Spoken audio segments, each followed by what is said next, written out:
And give me a second. Let me actually tweet all this stuff out. Stream URL is this thing. Twitter. Can someone be a wonderful person and like tell people on the Discords? I already got you, bro. Thank you. I'm just waiting for the thing to go live. It is going live as we speak. Okay.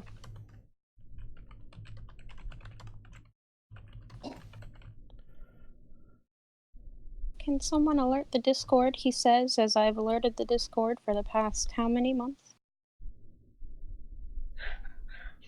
Get him, Katia. Shush, Get him. Shush you. What should I title this stream? It's so hard to title streams before the stream starts. How about Of Drow and Men? Of Drow and another Drow? Who's this guy? I mean, I was going to say, like, that doesn't quite fit because none of my players are men, but there are men there. Oh, whatever, I'm running with it. Sure, why not? Yeah. Is that really the URL? That seems odd. That is not the right URL. YouTube, what are you doing to me? That's not the right URL at all. Hang on. Alright. There we go. Now I got the right one. Good thing I, because the URL it gave me started with an RTMP, and I'm like, that is not correct. That's not right. I might have clicked on the wrong button. There we go. We're good. We're good. Hi, everyone. Welcome back to Curse of the Crimson Throne with your host, Ross. Yes. Take it away. Take it away, Ross. GM the session. Okay. Well, let's see. Recap is we were playing Blood Pig, which was just a disguise for a brawl. And then What? It was an actual game with kind of rules. I'm insulted. Yeah, but they weren't playing the game, they were just doing an all-out brawl. I mean, technically that's part of the game, I but thought they were playing it very well. Just so happens that part of the game happens to be a few elbows thrown here and there. Couple of throat punches. Really? Just a Really? throat 'Cause punch or three. We have quite a few punches to the face on record. That would beg to differ. Yep. Like, Ross is actually kind of injured here. You know, she's definitely limping. There was a low blow. I think somebody did something to her throat. I don't know. I went to some forums about the Blood Pig, and I was like, should I take away sneak attack? Because this seems very unfair. Everyone's sitting there with just their fist. And the response was, they're fighting a professional team. You don't think they'd be good? I'm like, that's a fair point. I mean, maybe not professional, but certainly a team that's played this game a lot more than you have. Yep. And you guys did well. You lost, but you did a lot better than I thought you would once you lost 3 players. you know what? We technically haven't lost because it's only after the 5th point that you lost. lose. You lost. It's fine. No, we haven't technically lost. You know what? I'll give it to you. We haven't lost yet, Squee. Whatever you need to tell yourself, I'm there for you. Yes, so you guys were playing Blood Pig. You meant to go meet the Emperor. You left Portly outside. And the Emperor was somewhat impressed by your painting, impressed enough certainly to accept it as the gift that you offered. And then Annika tried to meet with Salvatore Scream to attempt to rejuvenate his creative spark. I don't believe those are the exact words she used, but that's the gist of it. And he was a little dubious that you were trying to, I don't know, the man's a little crazy, steal the spark for yourself. And suggested a rousing game of Blood Pig instead, to which you guys had some choice, not much. And you guys played a rousing round of Blood Pig, which involved much throat punching and knocking down of everyone into the mud. And then, after a little bit into the game, Robin, quotation marks, fell into the Wolverine pit. and then disappeared and teleported into a room looking for Salvatore Scream to finish his own nefarious goals, which is basically to murder him. And the rest of the group didn't know this for quite some time because they thought he just fell into the Wolverine hole. And then Brunhilde jumped in after him, and then Kitty jumped in after Brunhilde, and then from there the game just went downhill. Wolverines will hold them. The Wolverine was almost killed, but not. Brunhilde and Kitty did not kill the Wolverine, but they're okay for the most part. You guys fought valiantly, and I must say, you really did fight valiantly given how outnumbered you were. The pig changed hands many times, but the Shingle Snipes, as the team is called, eventually managed to score. And in the meantime, Robin found a room with Salvatore Scream, who turns out to be a highly chiseled monk. You can just that man is a slab of beefsteak, and you can say it. It's okay. He is. And Robin set about the task of murder. Slowly suffocating him. Well, Robin was gonna fight honorably, but the monk, also a devotee of the mother, was not having this whole fairness thing. So Robin's like, all right, you know what? Close lock again. Set room on fire. Wait to suffocate. It's like a recipe. And that's where Robin is at the moment. He's currently in a room that is on fire, waiting out, hoping the monk will suffocate instead of breaking out or something. And the rest of you just finished a round of Blood Pig when, in the center of the field, a group of 6 red mantises and a male drow teleport onto the field in the formation that you see. We ended the session right there, so we don't know why they're here, we don't know their intentions, and we don't know how the Emperor's going to react to them. Or how long it's going to take to throw Fireball at them, apparently. I'm just guessing. No, not Fireball. Not yet, anyways. So we're going to pick this up here. So here's my question. And this is to you players, Robin, you aside, of course, for the moment. Do you think that this would legitimately surprise your characters for a moment?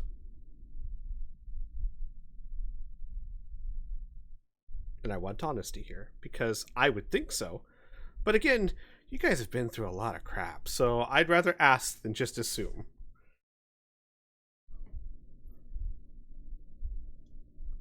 Probably, yeah. Yeah, I think 7 people just like randomly appearing. That's enough to surprise anybody, I think. I would think so too. But like I said, I don't like to, as a DM, anyone who's watching that wants to be a DM, as a general rule, try not to tell your players how they feel. That's they have one thing they control. Don't take that away from them. So, given that there's going to be a momentary shock at everyone, including the Emperor. Momentary shock followed by deep resignation. Deep resignation? Well, here we go again. All right. Give me a second here. I need to get the Emperor back in here. Give me a sec. Get rid of this because I need his token back in here. Where are you? Where are you, Mr. Emperor? There you are. Oh my god, my turn tracker is so ridiculous right now. So, let me get these guys back where they need to go. Where's Piltz? There he is. Piltz Swazel. Okay, so in the moment, as the drow surrounded by red mantises teleports onto the field, the drow, who has his hands crossed on his chest, and let me see if I can pull up an actual picture of him so you get an idea of what he's looking like. Oh, hang on. Uno momento. Let me pull up PowerShell real quick. I knew I was missing something. You know what? I spoiled myself. Now that I've had sessions with music, I just feel like something's lacking if I don't. I don't know if it makes a little difference to you guys, but it sure does to me. But you're talking about the guy. Your ambiance while you're yeah. PPK. I mean, you're talking about the guy that used to listen to like the soundtrack to MechWarrior 2 as he read books and stuff. All right. What do I need? I need this.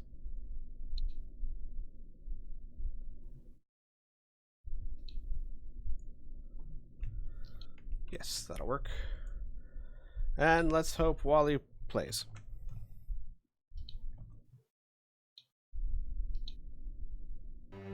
Nice. Okay. Okay. Where was I? Real quick. Uh-oh.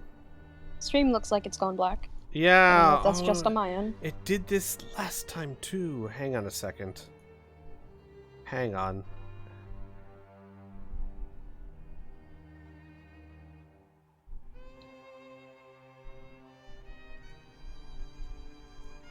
Yeah, give me a second. It did that when my admin thing popped up. Like, are you sure you want this? And I'm like, yes. All right, so if I change the resolution real quick, and then I revert, does it show up? No, still doesn't show up. What if I do this? Last time it just kind of fixed itself. I don't know how it fixed itself. I don't want to... Gosh darn it. We were so ready. All right.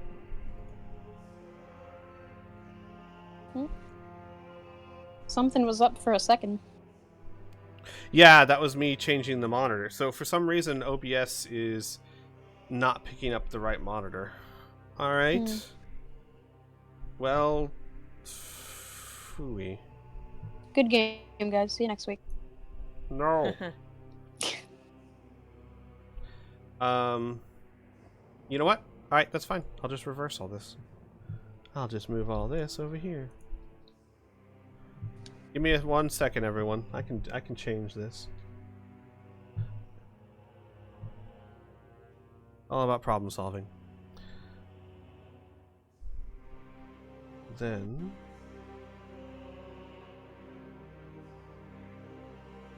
no. Is that the right one? Yes, that's the right one. Good. All right, there. That'll do it. I literally just reversed my monitors. Or what windows are on what monitors. Okay. Sorry, we're ready. We're good. The drow, who's wearing long robes and has his hands crossed over his chest, turns. Let's see if there's a way to... No, there's really no way to show him. To the Emperor, and says, Emperor of Old Corvosa, my masters bid I converse with you. And Piltz is just as shocked as everyone else. No one's making any move as far as the Emperor's men, or the assassins, or the drow. What about the rest of you? As you recover, what do you do? The very first thing Mary does is blow a spell slot on you, Robin. Thanks. And Way to go, Robin. yes, thanks. Blow a spell slot on Robin. Send him a sending message. Robin, we have company. 6 and 1 of your kind. Robin, we might need your help. And she will have Majenko send him a mental picture of the battlefield as he is high above it. And that is something that he can do, actually. More or less. So, Robin, you get this message and a picture of 6 red mantises surrounding, to you, what is very obviously a male drow mage. Now, you know that only females can be clerics, but males, especially ones powerful, tend to be wizards. This one is wearing the robes of one. And I see this physical motion of his hands across his chest. Mm-hmm. You see, well, it's a little hard to tell from a top-down point of view, but his stance is familiar enough to you, yes. It is generally one of I would say respect, maybe not deference, but certainly respect.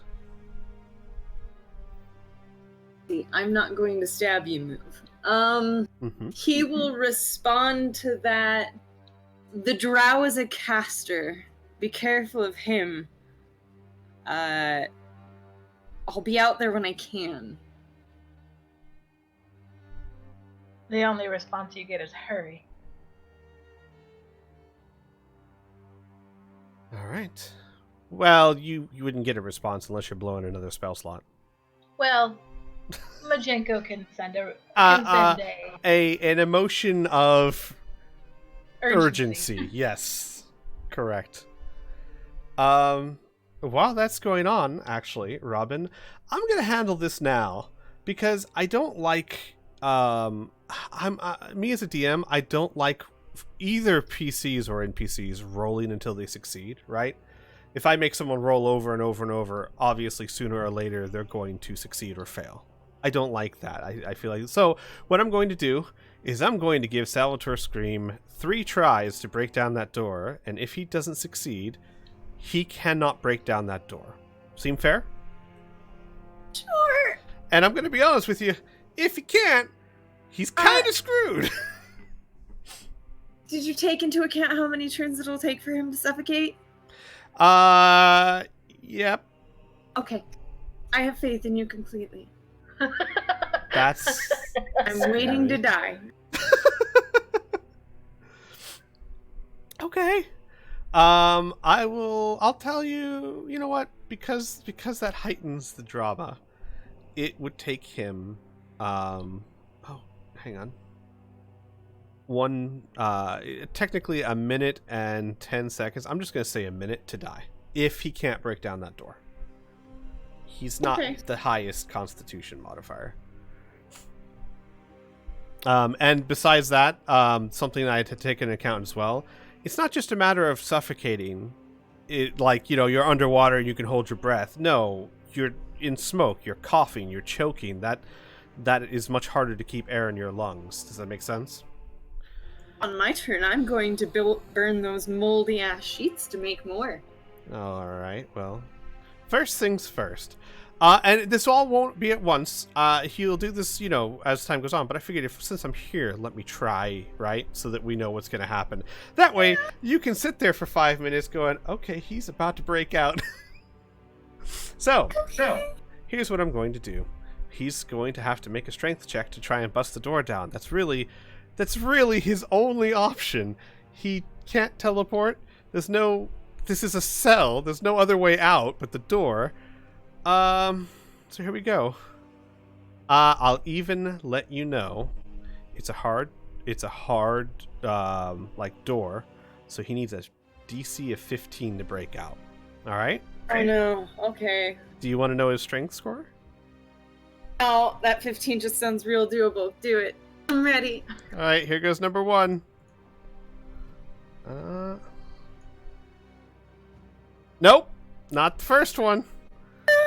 Second one. Nope.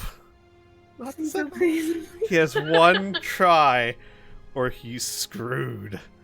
I'm dying. Yes.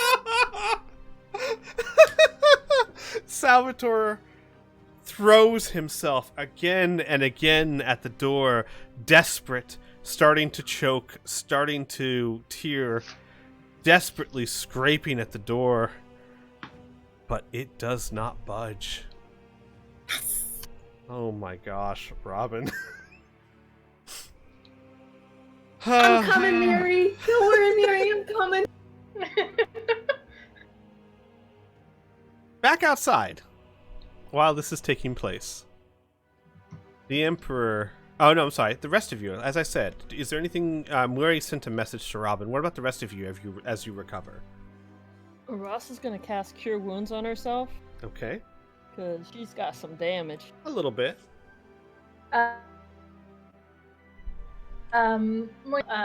Because he's, flat on his back right now. Who? Baboon. Oh, Baboon will stand up. He'll Okay. take this opportunity to stand up. And actually, Brunhild is also going to take this opportunity to try and climb back out of the hole. Is Kitty still helping? Yes. Alright. Brunhild, where are you? Weary is going to attempt to gather all of her children nearby her. Unfortunately, you've already used your action. To cast that spell. 1 round. I'm giving everyone 1 round to react. As for the Okay. moment. Okay, Brunhilde is able to scramble out of the hole. What about Kitty? Can she try and climb out as well? Yeah, go ahead and do a climb check. In fact, Brunhilde will turn around and try and help, so do it with advantage. As Brunhilde spins around. Okay, come on, doggy. Like an athletics check? It would be an athletics, yes. Okay, with Brunhilde's help, Kitty is able to climb out, and Brunhilde is like, very heavy. And both Kitty and Brunhilde are out. Rhea, what about you? Rhea's gonna use an action to heal herself, and then just a bonus action to do Shield of Faith. Okay. How are you healing yourself? Lay on hands. Gotcha. Perfect. And Amelia, what about you?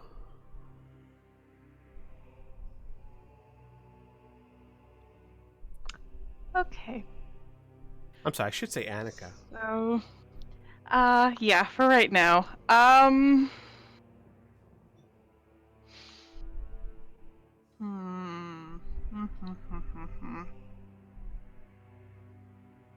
You know what?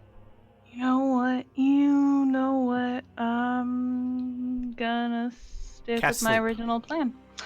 Nope. She doesn't have that. I wish. That would be super useful. Well, not in this particular moment, but nope, she's going to use another sorcery point to silently cast Shatter in that nifty little ring that just happens to be right there. Just right there. Oh, man. For no particular reason. Okay. Go ahead and cast Shatter. At what level? That's a good question. It's a level 2 evocation.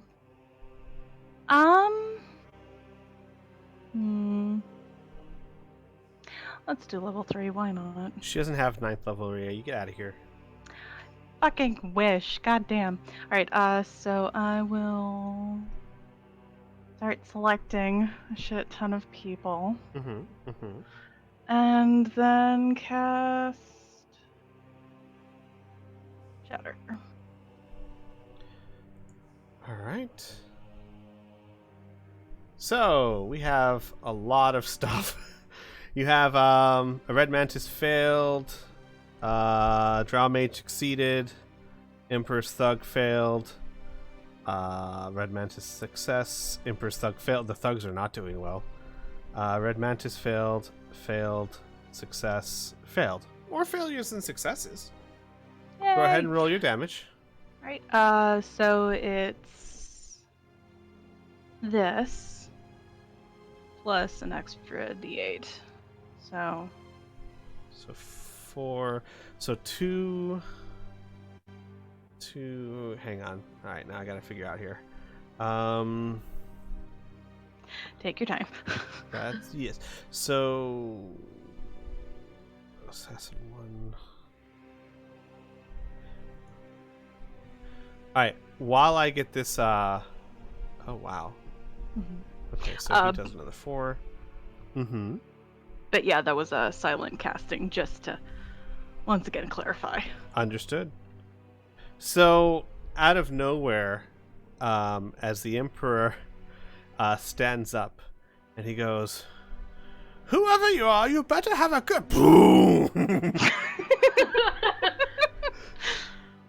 There is a resounding thunderclap, as if lightning struck right where that group is. The Drow Mage and several of the assassins don't move. They are definitely rattled. It's clear that they are not unaffected, but they keep their stance and their footing. And the Drow Mage even holds his face towards Piltswizzle. His thugs cry out in pain and fall to the floor, and a few of the assassins kind of stumble and lose their footing where they have to kind of catch themselves. But yeah, as that happens, Annika takes like a step back as if she's startled. Gotcha. She's like, oh no, what could have happened? What was that? Alright, give me a second here. Okay, and where's my mage? Okay, perfect. Got all the damage added to it.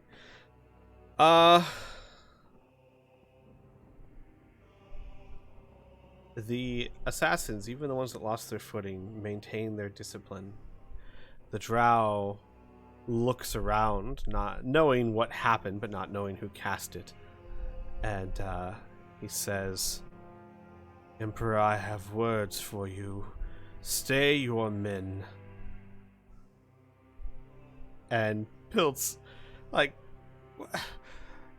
"Everyone stop! I don't know what's going on here. Who are you, and why are you interrupting my game? And you better have a good explanation, or your head's going in the demon teeth." At this juncture, do the players intend to allow them to speak, or are you going to do something else? This determines if we roll initiative or not right now.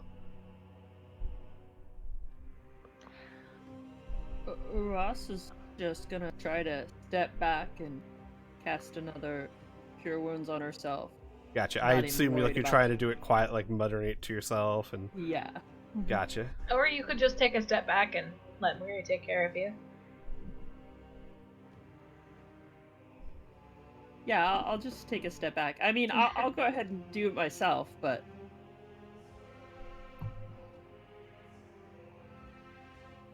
Okay. What about the rest of you? Personally, I'm very curious as to what he's going to say. Like, if something goes wrong or if something seems off, then we can always, like, initiate battle again, but... Mm-hmm. I don't know. For right now, I'm reserving another silent shatter. Gotcha. Rhea?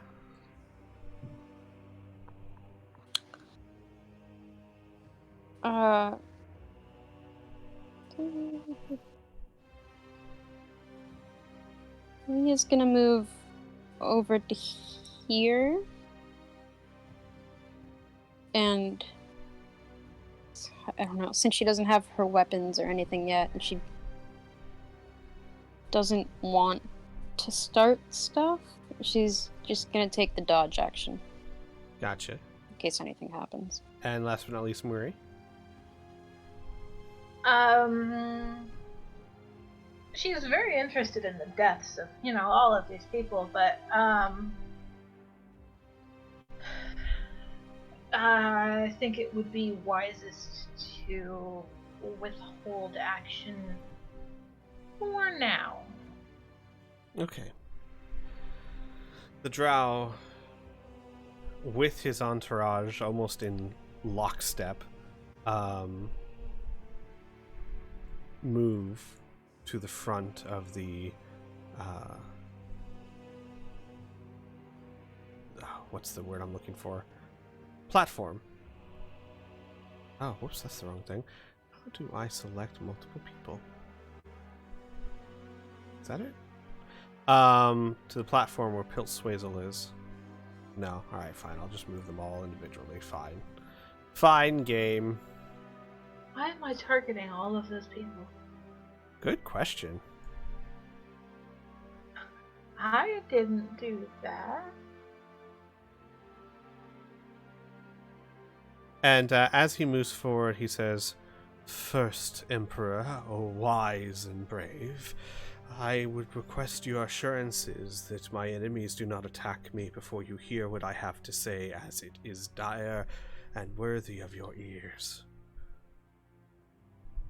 The Emperor steps forward and goes, Yes. No one is to attack this man until I decide if he should be.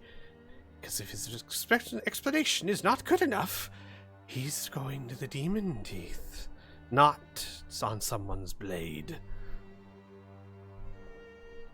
And the drow inclines his head. "I am a messenger from your allies, the Arconas." Allies? Ha! Allies. You mean rivals, don't you? No, Emperor. The Arconas may have seen you as a rival once before they understood your greatness. But you truly have power. And the Emperor kind of takes his scepter and, couches it in the crook of his arm and kind of stands up straighter. "Yes, well, what do the Arconas want, and why are they interrupting my excellent game?" The male drow will make a hand motion towards the largest group of you, which would be Maria, Ross, Baboom, and Annika. "These are criminals of Arconas. They have wronged them greatly. We are here to take them for punishment. It is good that you have gathered them for us, as we will be indebted to you. Allow us, help us capture them, and take them for justice, and I swear to you, all of Old Quavosa will forever be yours. We will uphold that." Oh my god, Rhea's never met any of these people. I know. And the Emperor, taps his scepter on the crook of his arm. I don't want a war with the Arconas. Interesting. Merchant! He has a very interesting proclamation. What do you have to say for yourself? Should I let them take you? I'm guessing he's talking to Annika. Uh-huh. She takes a few steps forward and just with this look of almost boredom, she looks from the drow to Swizzlestick and says, "You honestly believe this man? An enemy of yours for how long, and now he prances in here at the most convenient time for him, just to claim that he's going to become your ally." A fair point, drow. The male drow looks back at him. "I understand your hesitation, but may I counter with a simple argument? What do you have to lose? Are you attached to these people? We will be gone with them, and you could gain everything." You already have so much. What could they possibly offer to you at this point? Not to mention the fact that you have no guarantee they won't turn on you as soon as they get what they want. I would say the same about you, and he stares at you directly. Do you honestly intend to leave everyone here alive? You've left quite the bloody trail behind you so far. And he turns back to the Emperor. These people are murderers, Emperor. Thieves in the night come to steal your fortune. Annika just bursts into laughter. Just it's like he just told the funniest fucking joke. And just like wiping away a little bit of a tear, she just goes, yeah. Really? Really, you believe that the blood on our hands would possibly give him any pause? What, do you think he should be fearful of us? The Emperor is like looking back and forth as the conversation obviously is not including him anymore at the moment. Nope. And the Drow looks at you and says, "Consider, Emperor, wise and bold. Such powerful people just happen to be in Old Corvosa, doing whatever it is they came here and told you. They are liars." Oh my god. She smiles and just shakes her head and looks over at the Emperor and goes, I honestly don't know why you're giving him the time of day.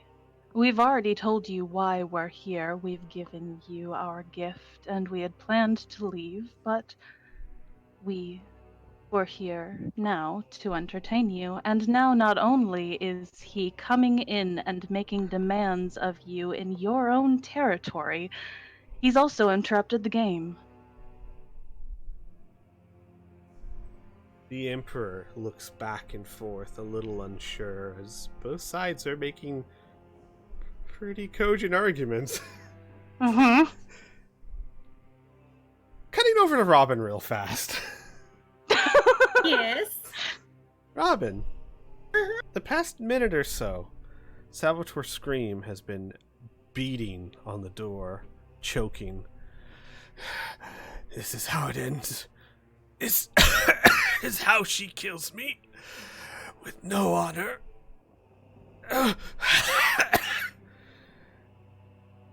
Robin's going to spend his time investigating the room for shinies or daggers or anything of use. Well, he's just kind of totally ignores. I gave you a chance. You know the rules. You play the game. Shut up and die. She will abandon you too, Drow. Ever since she found that man, it is all she cares about. The same will be true for you. You cannot offer her what he can. I want you to stop talking. And with that, his words are weaker and weaker. You cannot. You can. And then he falls to the floor, breathing no more.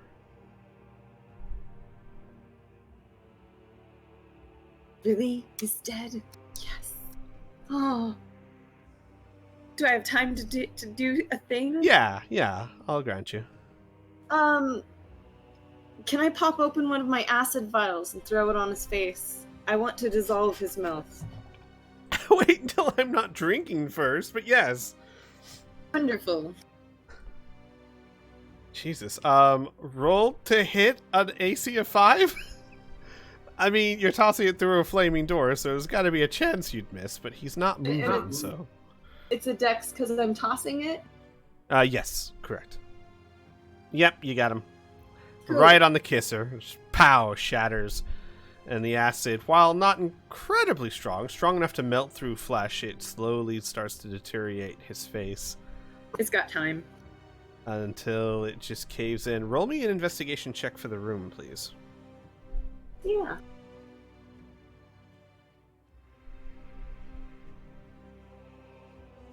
Eh. 13. Give me a second here. You don't find any gold or money. What you do find are 3 paintings of quite some value. At least they would probably fetch quite some value. The first one is the portrait of a handsome man in the process of peeling away the flesh of his arms as if he were taking off a pair of gloves. Underneath his arms are muscular and covered with glittering blue scales. The man's expression is one of delight, yet his eyes are empty pits of blackness. Half seen in the shadows beyond him are thousands of humans impaled on towering wooden poles, erected in the shadow of an indistinct shape looming on the horizon. Perhaps a castle, or maybe a mountain, perhaps something more. The second painting that draws your eye is a picture of a rugged mountain range above a desert under a harsh blue sky. In the foreground, a quartet of Rundani, tusked camels ridden by Nadar tribespeople, race across the dunes that, upon closer inspection, consist of tiny skulls. And the last painting, all of these are expertly done, is a picture of a cave. A deep, dark cave, and as you approach the painting and come ever closer, you see a city. A city painted so small that it must have been done with a very fine brush. But in the city, you see familiar buildings, buildings you have not seen for hundreds of years.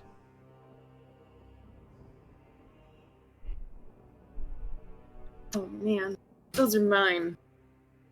They're fairly large. You would have to, so they have like large frames. If you wanted to take the paintings, you could probably take them down and maybe use a dagger to cut them out of the frame and roll them up. You could probably do something like that. Oh yeah, I take down and I bust them out of the frame and throw the wood into the fire and roll them up and add them to my current painting I have in my bag. That top one and the last one really spoke to Robin, so. Gotcha. Give me 1 second.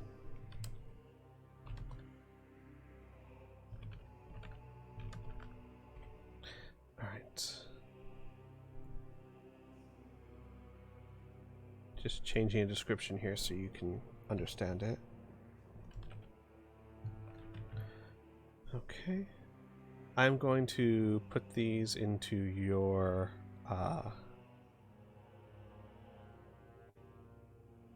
character sheet. You don't know, well, do you have the ability to appraise? Well, I mean, that's not really a skill in this game. Roll me a knowledge. God, what would that even be? It's not Arcana. They're not Intelligence, history. Yeah, I would say knowledge history. Let's go with that. Oh, okay. Well, never mind what I just said. That's a really good roll. I will say that you know about what these paintings could fetch you. I mean, Robin's been around. He's sold things, right? I'm going to throw these in your inventory.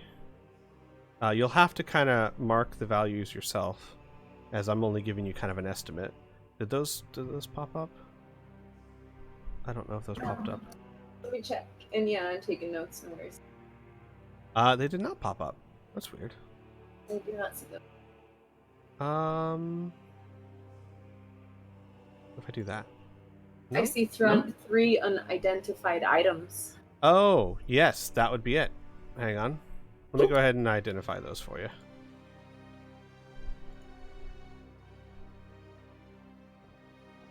There we go. Well, that's going to give you the value of them. That's fine. There you go. One is worth 2,000 gold, the other is worth 1,100, and the third is worth 450.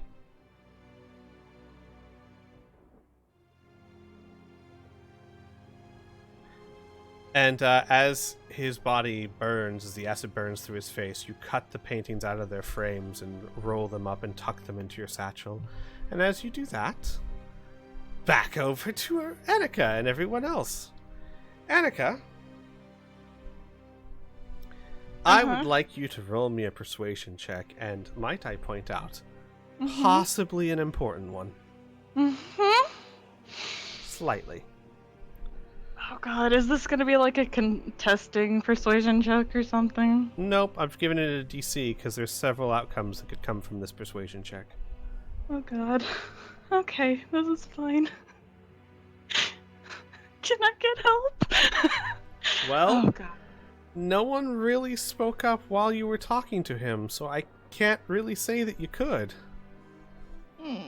I get that the players were allowing you to have your spotlight, so if a player can come up with a way of how they would help without having also joined in the conversation, I am willing to be convinced. The other guy's a drow. You're not there, Robin. Oh, I see what you're saying, though. I get what you're saying. The fact that he's a drow makes him untrustworthy. Yeah. Oh, yeah. Racist. Cute, sweet girl, drow. Yeah, a cute, sweet girl that just gave you the gift of an amazing portrait. Like, come on. I will tell you. Baboon will give you guidance. That's what Aras was gonna do. Oh, well, good. You can save yourself some gold. Okay. Oh god. Okay, this is fine. So, persuasion plus a d4. Uh-huh. Plus a d4. 22! Yeah! So, I'm going to tell you what could have happened from this. Had you rolled low, he would have turned his men on you. Had you rolled well, his men would have stayed out of it. Had you rolled above a 20, his men might have helped you. So, the Emperor looks back and forth between the two of you, and then eyes snap to Annika. It is true. I said it myself. It was suspicious that you were here in Old Corvosa just to offer me a gift. But, and he turns his eye back to the drow, you ruined my game. It was an excellent, spectacular game. To the teeth! To the teeth, I say! I would like everyone to roll initiative. Holy shit. Whew. Have I mentioned to you guys that I'm really enjoying playing Annika? Yes. Nice. Holy shit. Ah, what a manipulative bitch. I love it. So we're redoing initiative? Yes, you have been out of combat. Plus, this is a whole new combat. Very fair. 17. That's not bad. So, this could have been much worse than it is right now. Well done. Holy shit. Still. Thank you for the guidance, by the way. Yeah, right? I mean, they Oh, would have stood man. aside and it would have been an even fight between all of you. But remember, you guys had trouble with 4 assassins. So, this is still not, by any means, going to be an easy fight. Okay. Oh, Wolverines can get out of here. I'm getting the Wolverines, you're done. The Wolverines don't need to go through anymore. They've had a really long day. They didn't even get to eat a pig. Like, this has been rough. Salvatore Scream is dead and has no face. You can remove him. Alright, for the moment, Pilt and the people on the balcony are just going to be watching how this progresses. So I'm going to, Give us our fucking weapons, you dick! Yeah. well, that's something you'll have to deal with. I will leave that thug visible for you. But for the time being, I'm going to make them invisible just so that they don't keep showing up on the turn tracker. If you need to know, like, see them or target them or something, someone let me know and I will make them available. Make sense? Alright. Because otherwise they're gonna pop up every turn order and I'll just slow things down. So they're still here. They're just... Oh, wow. Whoa. Whoa. What was that? That was my phone going off. Oh. My lovely waifu was calling. Guys, give me a second while I set this up, and I'll be right back.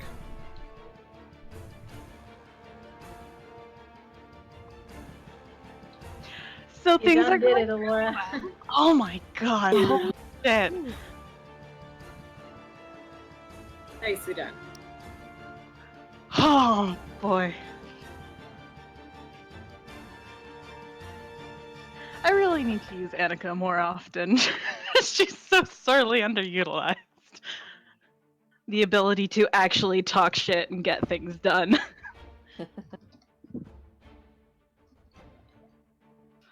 And Portly still isn't with us. He's outside, completely oblivious, rolling around in the mud. That might be for the best. Yeah.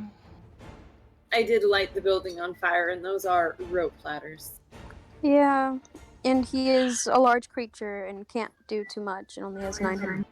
I mean, you could always unsummon him. I'm just saying. But then I would have to resummon him. And that's a spell slot in 10 minutes. It's a ritual, isn't it? No. Oh, fucking what? That's dumb.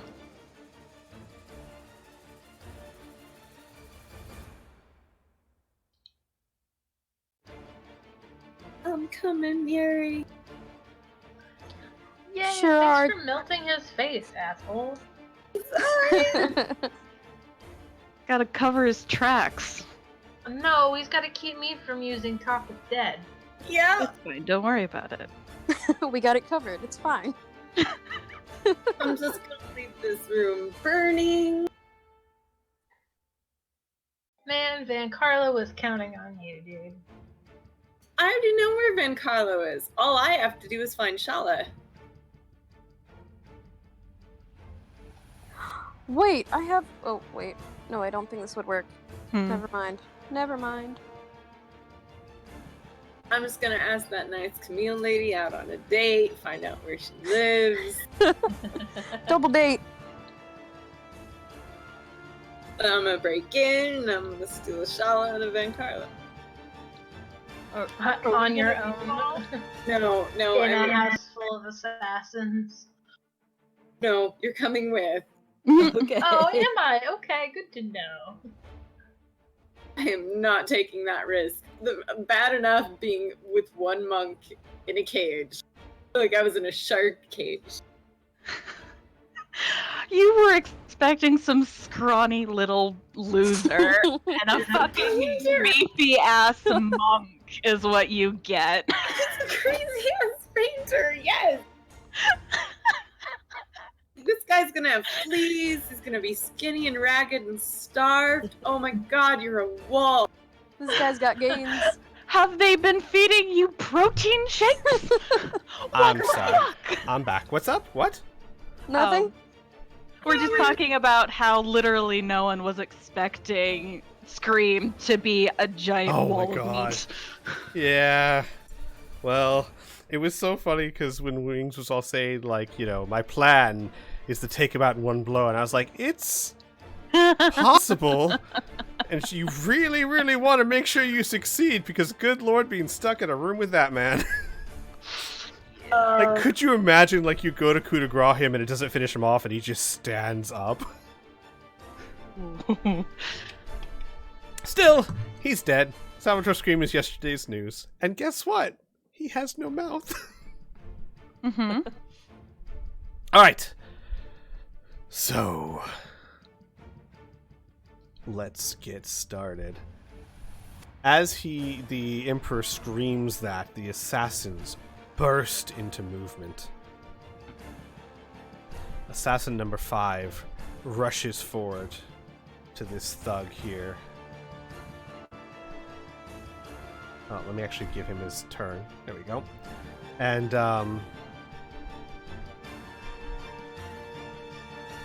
goes to hit him with his saber tooth. Oh, is he not actually targeting him? There we go. His sawtooth saber. And misses. And then takes a second attack. And crit fails. Well, they're off to a glorious start. Assassin 1. Do we not have the penalty cards? Not for fumbles, only for criticals. Hits. Oh, that's too bad. Okay. Assassin. I feel like I ask this every time. I'm sorry. No, it's fine. Assassin 1 moves up to here. And why? Oh my god, why is he targeting everyone? What did this assassin I don't know what's up do? with the targeting system. Every time you move someone, I'm targeting new people. Emperor's Thug 8. Who's that? Oh, yeah, that's who you're supposed to be. And then Mantis Assassin. You can't target yourself. Yeah, this. I don't know what this assassin was thinking, but he targeted every one of his allies. he's like, fuck this, I'm turning. No, he rushes up to Thug 8 and hits him with an 18, doing 15 points of damage, and then attacks again and hits him with almost a critical, doing 14 points of damage, and kills Thug 8. Ooh. As these poor thugs have no weapons. That's his turn. Brunhilde.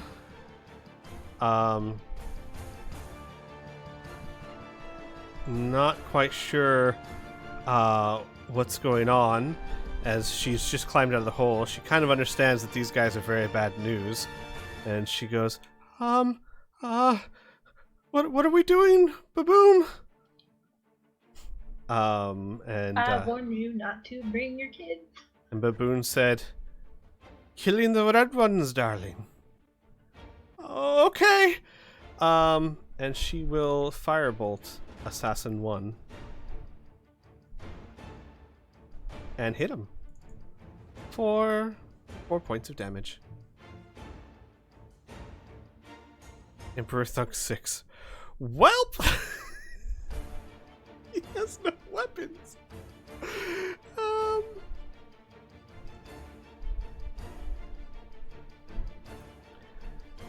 You know what? He's going to rush to here and say, "Axe!"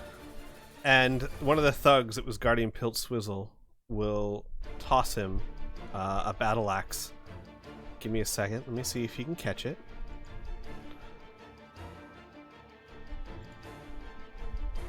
Yeah, he catches it.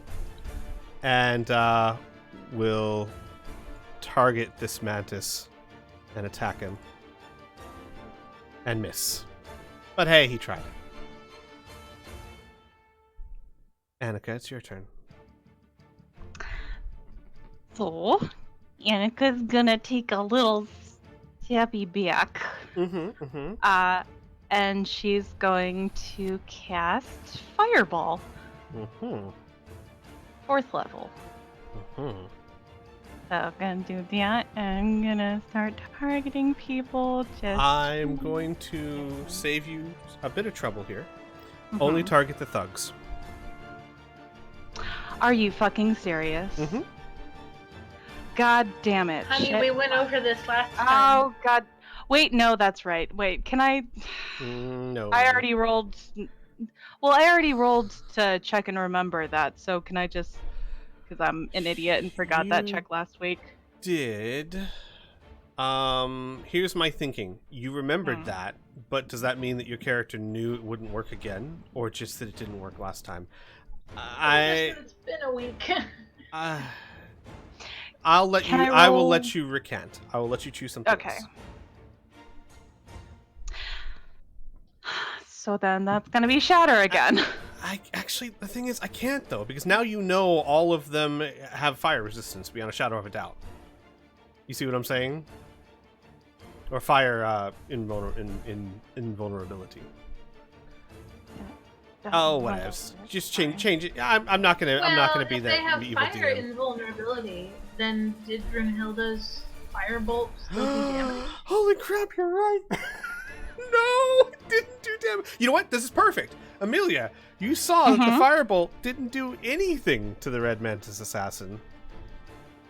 thus giving you fire Perfect. vulnerability.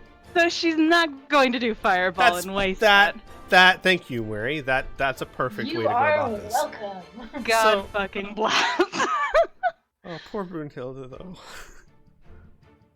She didn't know. It's fine. So, hang on, hold up, wait a minute. Hang on. That's the only damaging cantrip she has. It's okay. Don't worry about It's okay, darling. Hopefully she'll stay out of this. Mostly. I can't get that one too. Fine, that's whatever.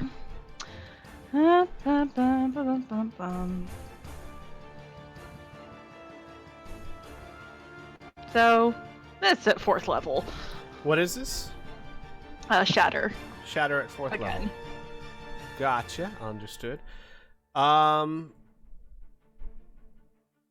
boy, is there no way to add an extra d4 before you roll that? It's gonna take forever. Let me actually. Well, no, it's a d8, but yeah, it's not a d8, it's not a d4. How many extra d8s would it be? 2.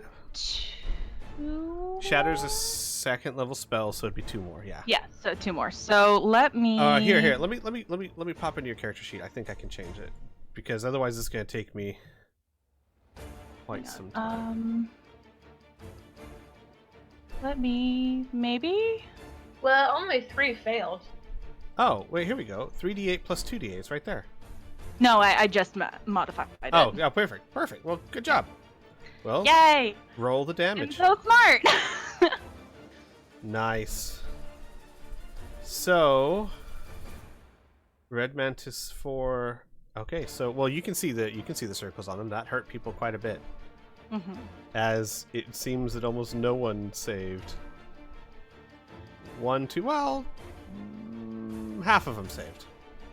Still, the shatter is starting to mess them up. Yes, yes, Rhea.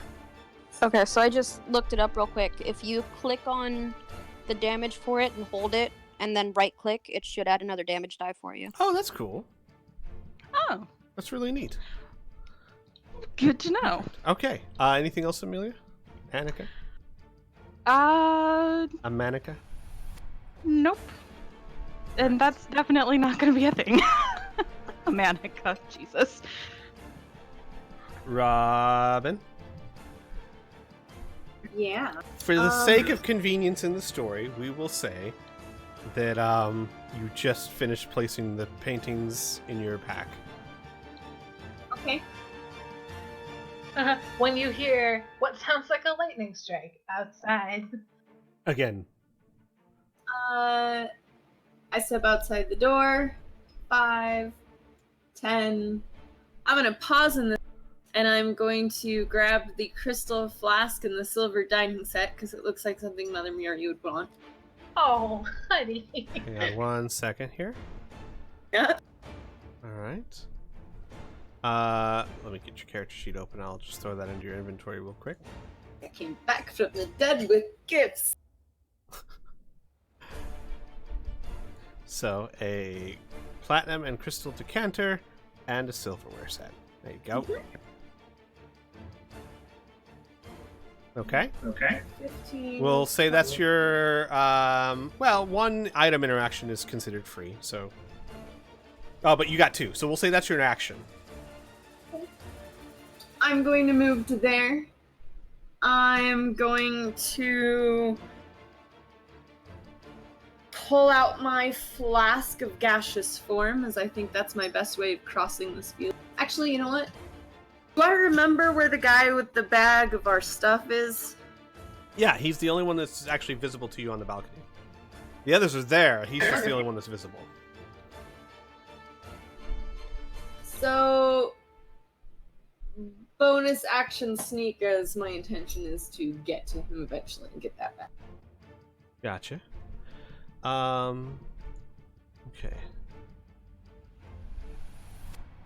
What's...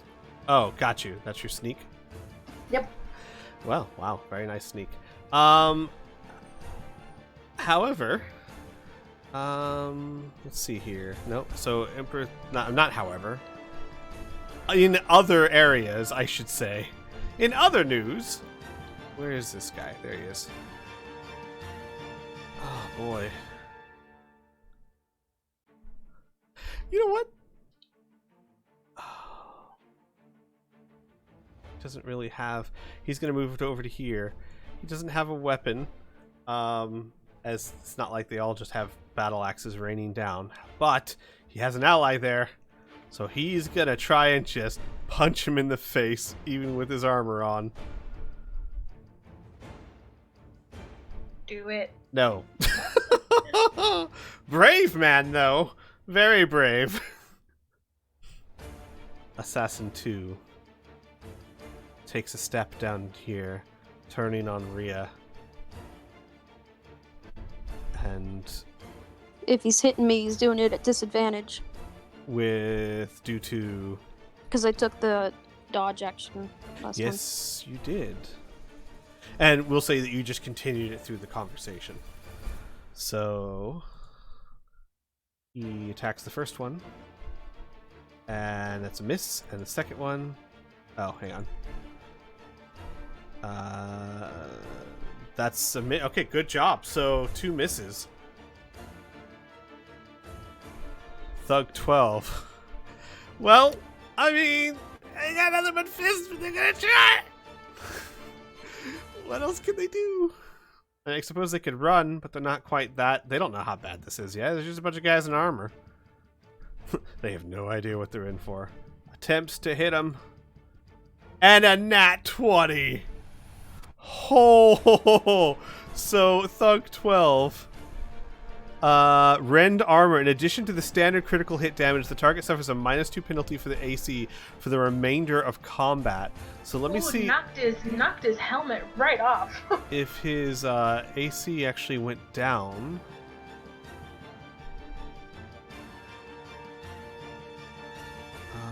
I don't think it... No, I'm going to have to manually adjust that. But I can. Nice. Okay, I manually adjusted his AC down. And he gets double damage and sneak attack damage doubled. Oh my god. So... Sneak attack. And unarmed strike damage. He does 23 points of damage. Well, So here's what this guy does. He is a big, burly man. And he's one of those people that has spent his entire life on the streets as a street fighter. And he goes up to this assassin. And he just takes both hands on the leather straps of where his helmet is, and he just rips them.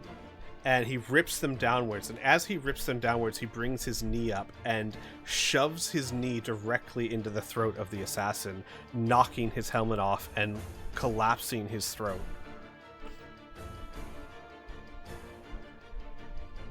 Well, that's his turn. Jesus, I thought... What a turn it was. I did not think they were going to be this effective. This guy comes up to here. No, you know what? He's going to go over here, where he has advantage on this guy because of Rhea. With advantage. And he's going to try and hit him with his hands. And that's a miss. Well, he tried. Muri, your turn. Let me see here. So Myriad is going to cast Guardian of Faith right on top of where it says C4. So anything that enters, I think it's a 20-foot radius? Mm-hmm. Hold on. I think it's a 20-foot sphere. Well, hold on. I have to figure out how big this thing is. Where are you? Come here. So, let me see here. Any creature hostile to you that moves into a space within 10 feet of the Guardian for the first time must succeed a Dex saving. So I guess it's like a if it takes up space, I guess it's like a 25-foot thing? A what? What are we I talking don't know about? how much space this thing takes up. What thing are If we it's a talking about? 25-foot diameter, What are we talking about? it's Guardian of Faith, so it's a thing that she summons. Gotcha. And anything that gets within 10 feet of it has to make that dex throw. Guardian of Faith. Let's take a look here. Large spectral guardian appears and hovers above the duration. Hovers above an unoccupied space of your choice that you can see within range. The guardian occupies that space and is indistinct. Any creature hostile to you that moves to a space within 10 feet of the guardian.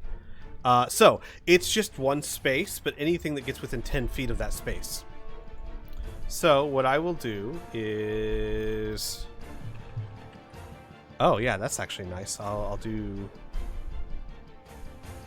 this. Where do you want to cast it? Like... So, Thug 9, like, 2 squares to his right. Gotcha.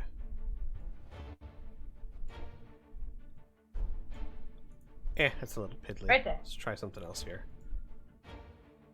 Let's try this one. There you go.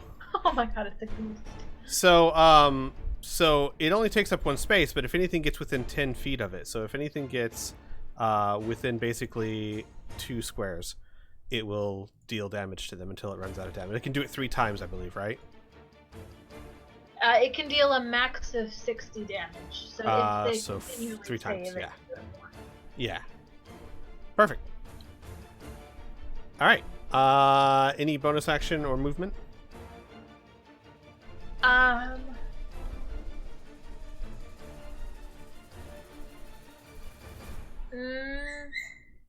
Oh, does it do damage to anything that is has to enter its space. has to enter its space? Gotcha. So technically that So I thug don't- and that assassin would count, but they didn't enter it, so No. So as for right now, no, Right. they don't.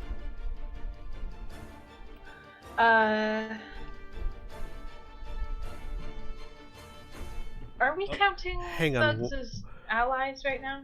yes, hang on one second, everyone.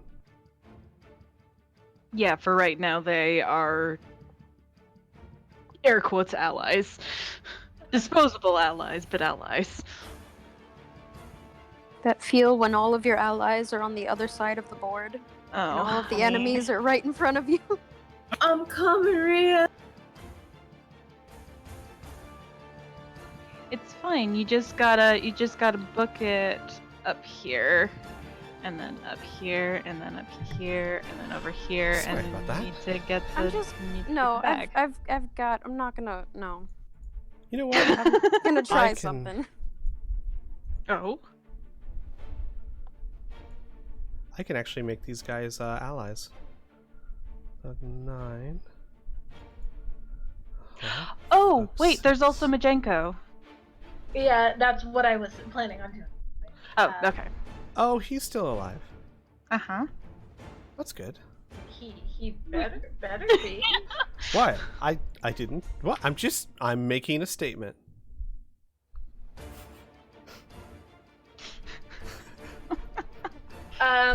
Weary will ask him politely to fly down to the guy who has our weapons. And,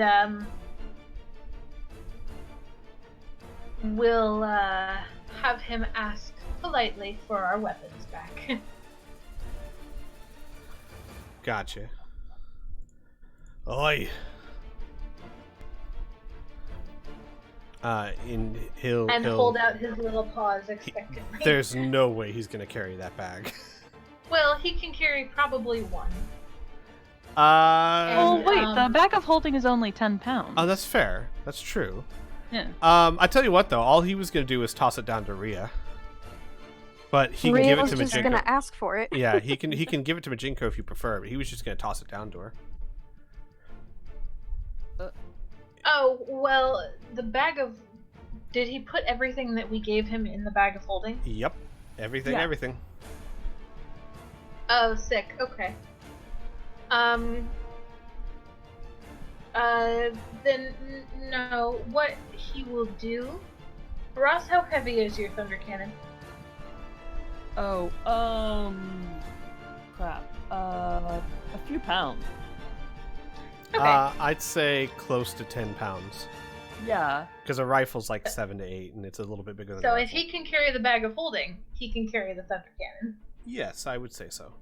Okay. What she wants to have him do is reach in there, grab her thunder cannon, and fly it over to a Ross. I don't think it has that kind of movement. Let me check.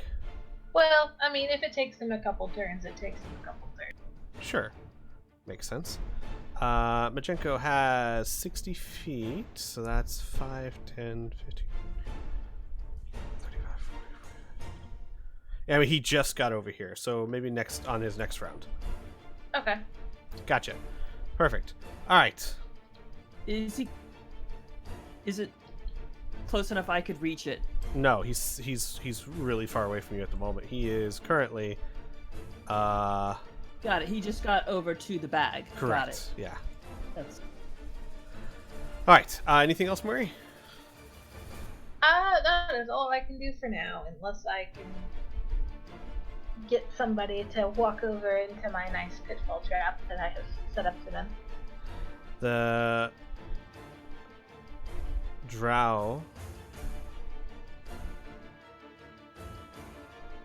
pulls something out of his robes. I'd like everyone to roll a perception check for me, please.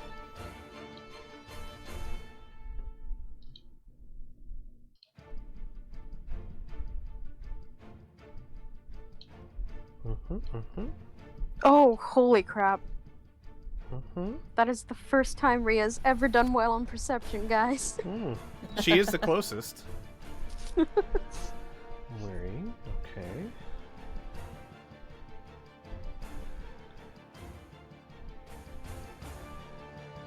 Alright. Annika, do you want to roll too? I think she's AFK for the moment. Oh, got you. That's fine. So he pulls out Ria and Murray. You would see this. He pulls out what looks like 2 black spiders and whispers something to them and drops them. And you see them burrow into the floor beneath you, into the floorboards below, and you see them disappear. Then, give me a second. Can I make an Arcana check, or what do I need to roll to see if I know what those are? Yeah, it would be an Arcana check, and a really good one. I'm not really good at that, but I do have a go-get-em attitude. You So do. That fits so well. Good job, Ria. hold on.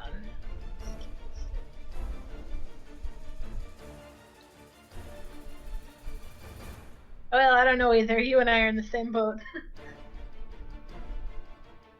Alright. Yeah, so you don't know. But he then pulls out a potion and quaffs it. Delightful. Oh, I know exactly what I'm going to do next round. Oh, I'm so happy I bought that. So he gets... Okay.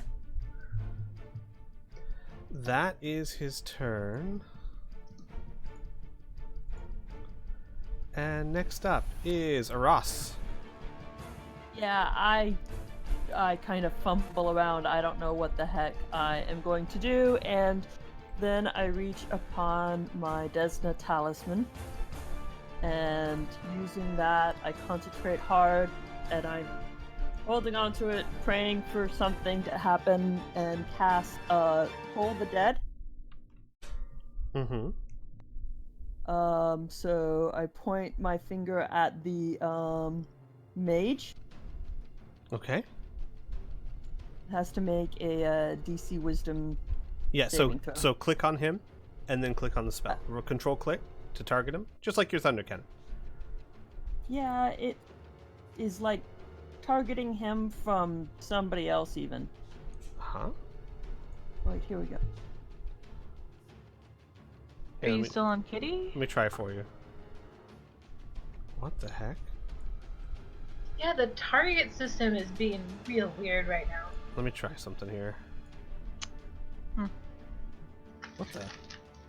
Alright, where are you, Ross? You're over here? Oh, yeah, hold on. Okay, that is really strange. There, I got it. Alright, perfect. There you go. And he fails. Nice. Woohoo! So now you get to do.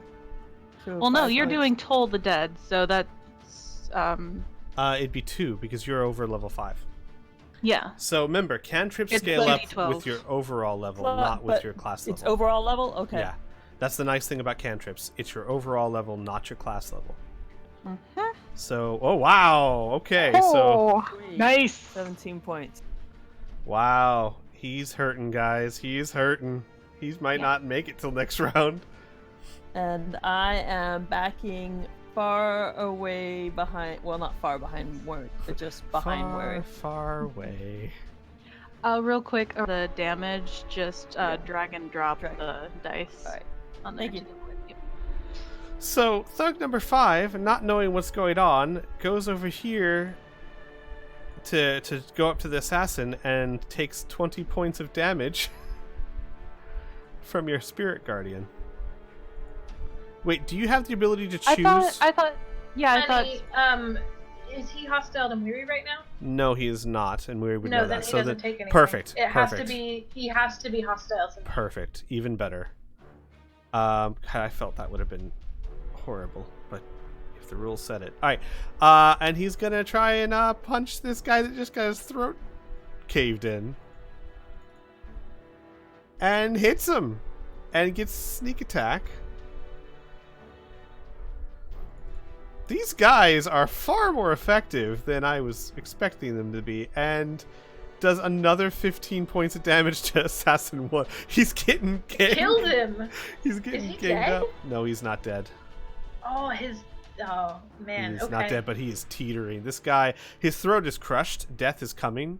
It just hasn't found him yet. Does that make sense? Uh-huh. Assassin 3.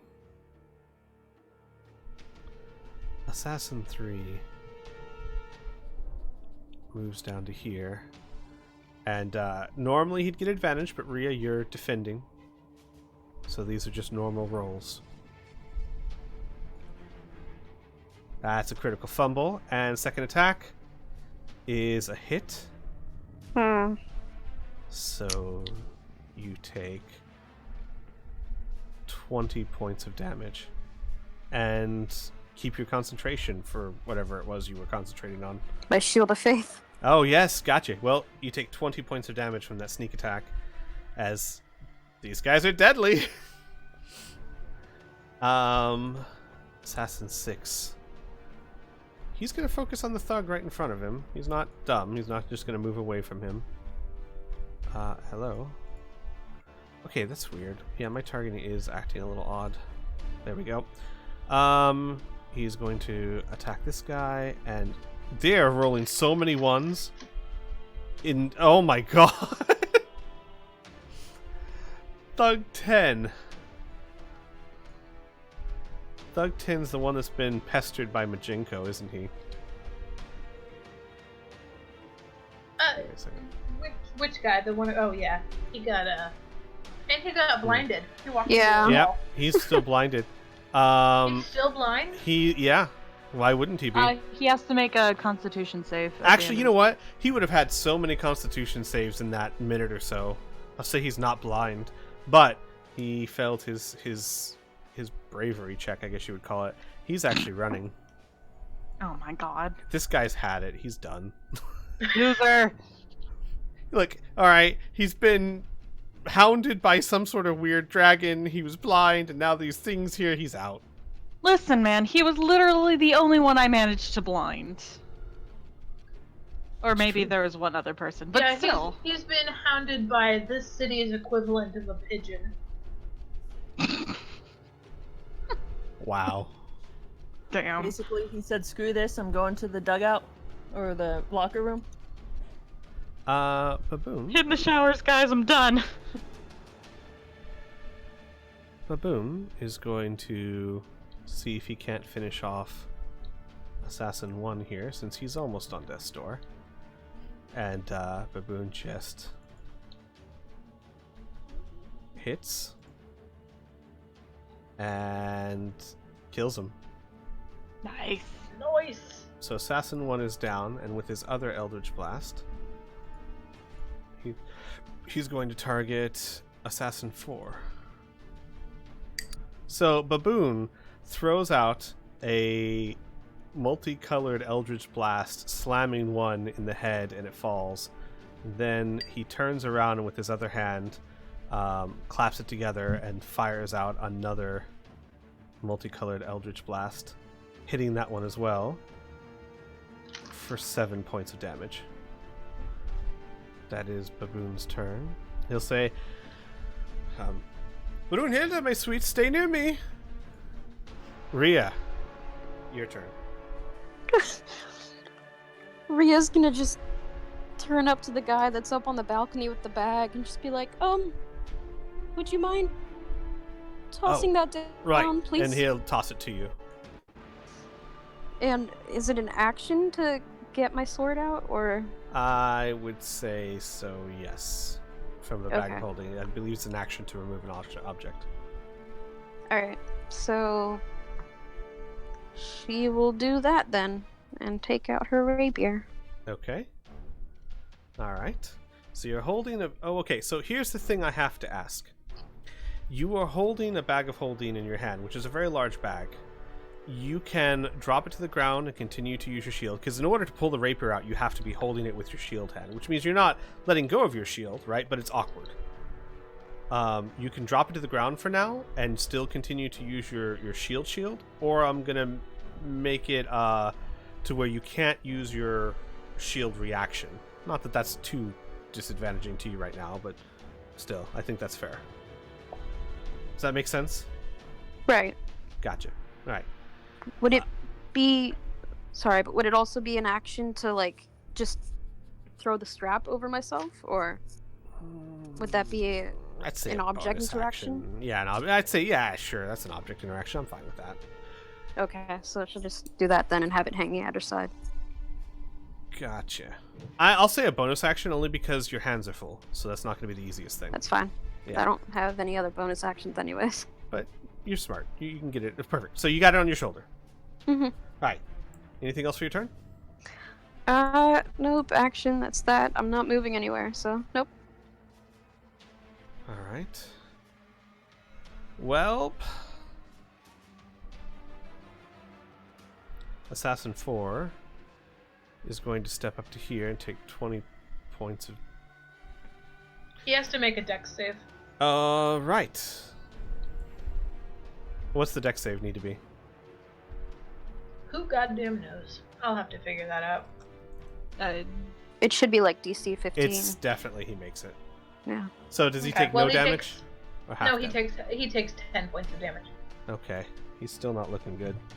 But he dutifully moves forward and goes to attack Thug 5. And that's a hit, doing 17 points of damage. And then attacks again. Another hit, doing another 13 points of damage, and Thug 5 is severely injured.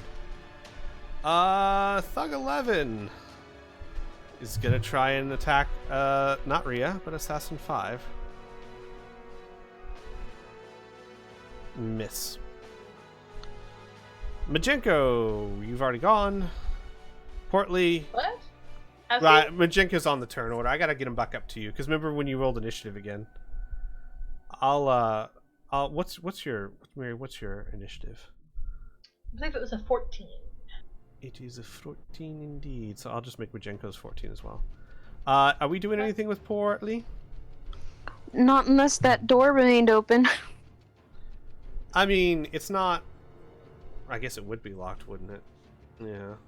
He's Yep. a big boy. He can try and break it down. Can he? Yeah, he can try. It'd be an athletics We'll do check. PS disconnect. Okay, reconnected. That's weird. Whatever.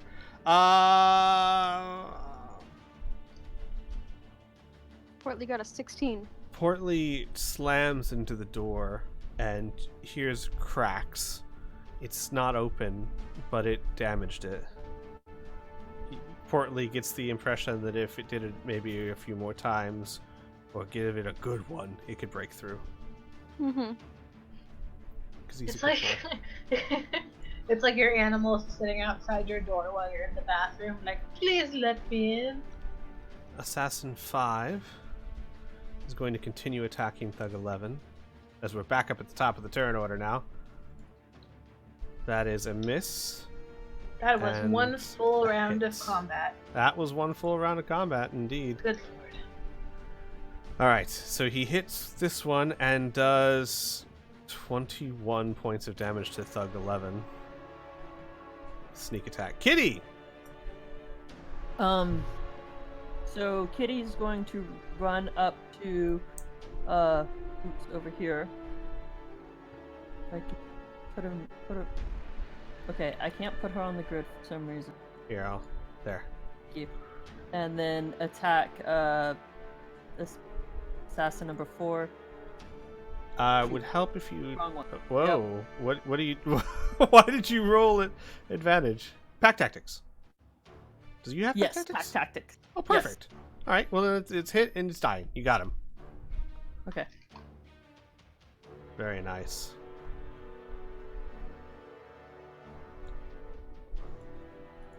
Assassin 4 is down. All right. Brunhilde. Oh, Brunhilde. Oh, Brunhilde can walk up or catch up to Baboon, and then points around Baboon and casts Magic Missile at 3rd level at Assassin number 5, dealing 12 points of damage to him. As you just see 3 missiles go right into Assassin 5, hitting him in the back. Thug number 6 starts making his oh no, he's the one that has the axe. He moves straight down to here, focuses on Assassin 3, and misses. Amelia, your turn. Okay. All right. So, I'm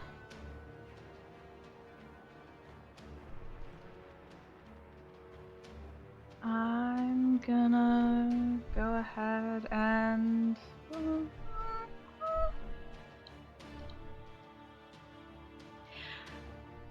okay, yeah, the Drow Mage is looking pretty bad off. So in that case, I will go ahead and use wait, how far can I? Oh yeah, Toll the Dead. Gotcha. He fails. Ah. He's really not good at this tolling of the dead thing, and he looks very damaged. Only 7 points of damage. Whatever, it's fine. Hey, he's not doing so hot, so. But yeah, she'll take a couple of steps forward and then turn. Gotcha. All right, Robin.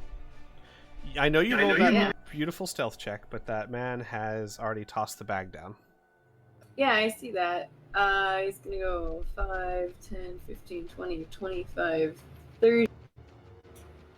Bonus action leap off of the side and try and land on that Red Mantis Assassin 3 with his one bag. Roll me, real quick, roll me a free acrobatics check to make sure you stick the landing.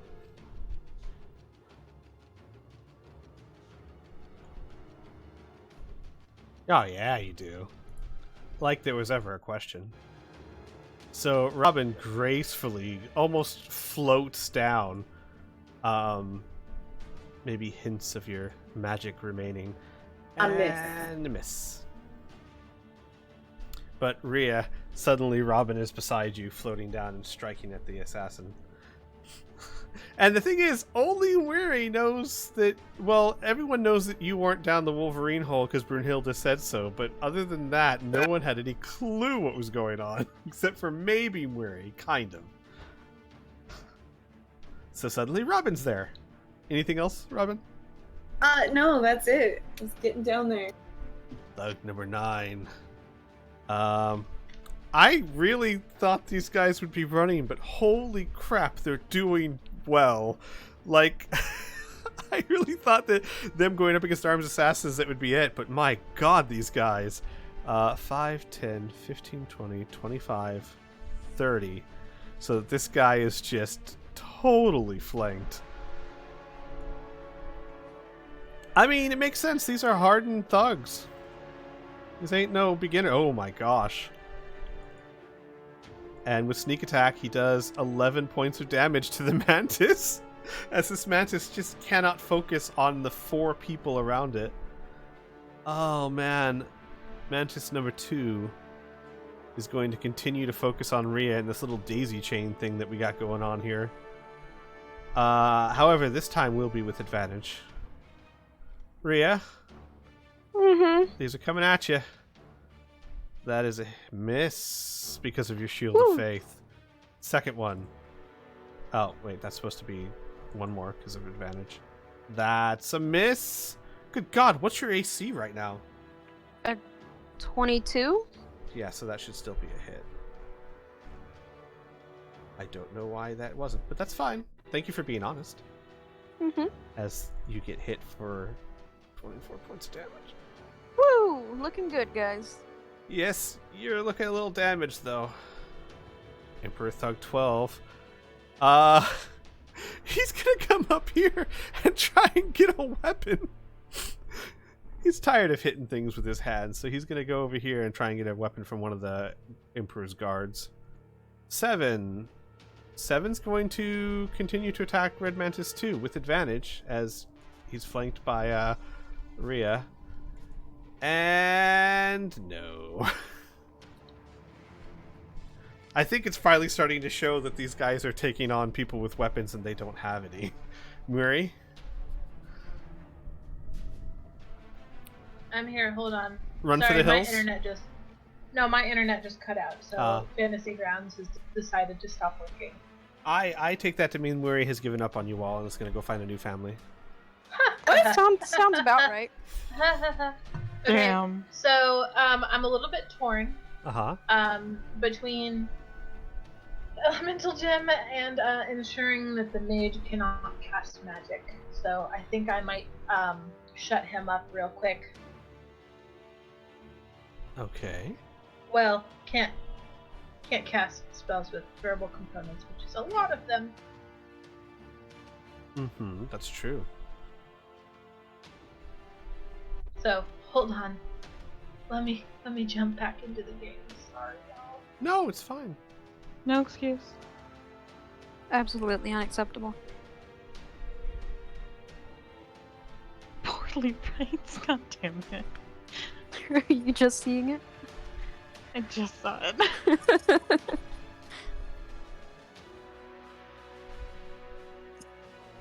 So, Moira is probably going to cast Silence. I believe it is a 20-foot sphere, centered on the Drow Mage. Gotcha. Let me make sure I tick that off on my sheet as soon as roll. And make sure you target the mage as well so he can roll his save. Is it a save? Yes.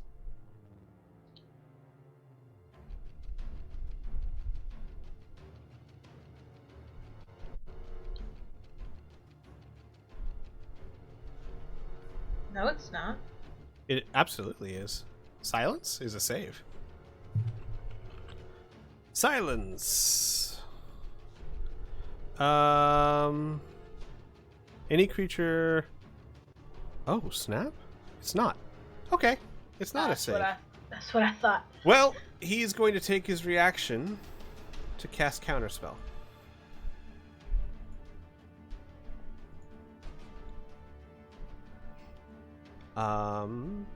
Is there a roll for that?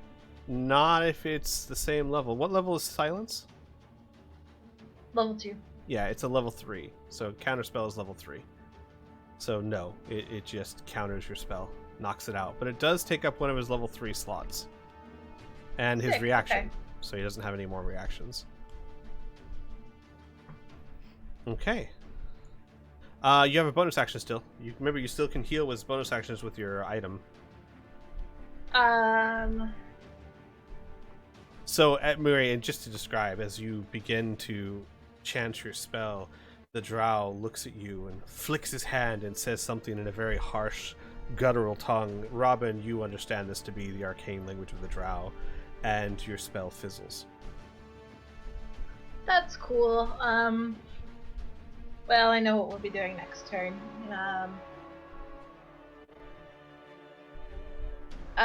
She can't cast another spell, so I think that's it. And everybody around her, I believe, pulling up a map. Hold on.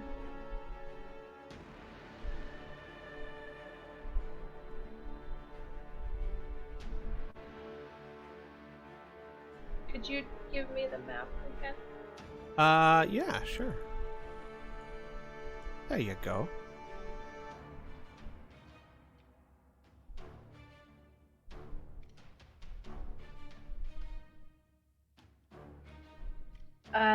Yeah, I think that's it for me. Sorry.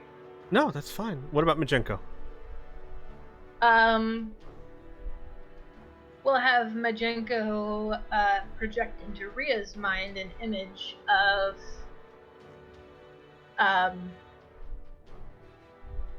Aros's thunder cannon, and we'll ask her, well, say the word throw. I thought he already got it. Yeah, he has it. It's in his claws. Oh! I thought you said his whole movement was getting to the guy. Last I turn. didn't think he had it already. No. Well, that was just his movement. That wasn't his action. Okay, cool. He's We'll a take speedy that little over. demon. What'd you say? I said he's a speedy little demon. Isn't he? We'll have him double move over to Aros if possible. I don't think he even needs to double move. He's got 60 feet. So, give me Yeah, a it's second. 60 feet to me. It's only like 55 Yeah. to get up to. Yeah, so he doesn't even have to double dash. He can just go straight to her and drop the Ross. The thunder cannon falls into your hands. And lucky for you, the thugs didn't even know what ammo was, much less that they should discard it from you. So you still have all your ammo. Alright, anything else for Majenko? We'll have him circle back up into the sky to make sure we are not ambushed by anybody. Gotcha. So I'll move him like out here as he flies into the sky and is still targeting poor thug 10. Majenko, he's not. Stop it, Majenko. It's okay, honey. We'll get to him eventually. That man's been through enough today. All right, the drow. Let's see here.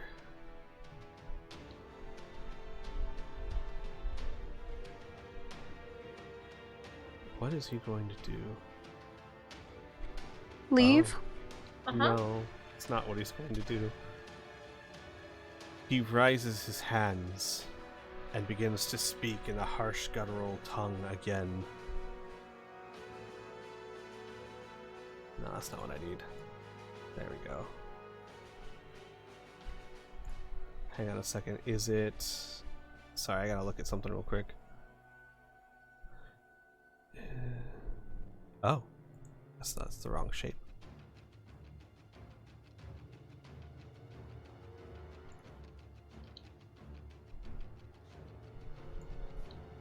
Then we gotta turn it. Whoops, that's not what I need to do. No, here, I'll just move him for just a second.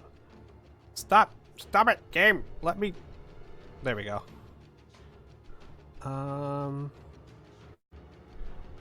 Yup. Boom, excuse me for a second. I need to move this Like that. What are you doing? I'm moving a square. It's really hard when there's so many tokens on the ground. He starts chanting in a guttural language, and when his chant ends, black ebony tentacles burst from the ground, swinging all around in that 20-foot square area. I'm going to go ahead and cast it. Is it 20 or 25? 20-foot square. I think you'd made it for 25. Did I? Move ba-boom. Yep, it's 25. Oh, well, let me lower that a bit. There we go. Thank you. So then he's just going to do that. As those are the people he wants to focus on. I'm going to target all of you.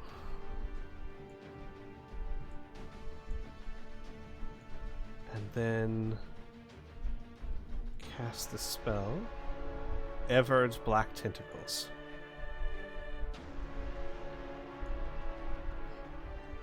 Alright. Aras, you fail. Brunhilde succeeds. Baboom fails. Muri fails. So, those, everyone except Brunhilde gets grabbed by these black tentacles, suffering 8 points of bludgeoning damage, and you are restrained. So, let me describe real quick as these black tentacles wrap themselves around you, hitting you and bludgeoning you at the same time.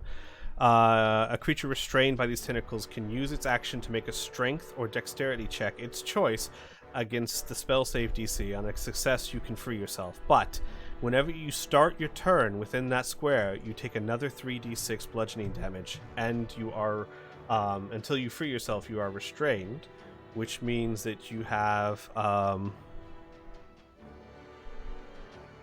no, not to the Drow Mage. It means that you have disadvantage on attacks, and you cannot move, and people have advantage on attacks against you. So it's not... Does moving through that square count as difficult cause any terrain. damage? Moving through it, no. Only if you start your turn in it, but it is counted as difficult terrain. And you can't move until you free yourself.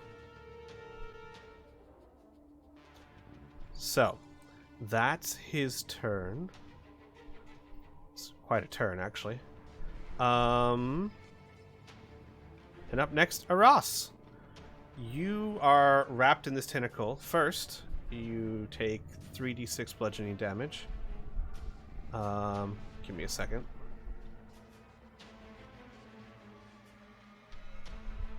So, Aras, you take another... You're not looking so hot, Aras. No, I'm not.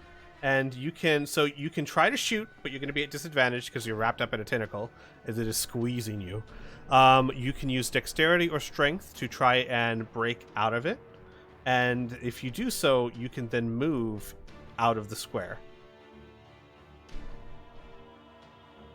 Fudge. Alright, Can it only make one attempt to grab you, or...? Yes. Well, if you move back into the space, it can try and grab you again. Oh, gotcha. I was just wondering about Or Brunhilde, so more I think specifically, she's good. Yeah, more specifically, if you end your turn in its space, it can attempt to grab you, I believe. Okay. I'll check to be sure, but I think Brunhilde is fine. Okay. so I'm gonna have to do a dexterity check to try and get out. Yes, you do. You free yourself. And Murray, just so you know, yeah, it's only if you enter it again. Okay, cool. Whew, So okay. Brunhilde would be okay. Aras, you slip out of the tentacle, and you can now move. And you still have your movement and your bonus action. Going back, and I am shooting at the drow mate. Gotcha. With your bonus action? Oh no, you're right. I can't because the second thing I have to do. You have to do the first, right? So, I just step as far back as I can. I don't. Sure.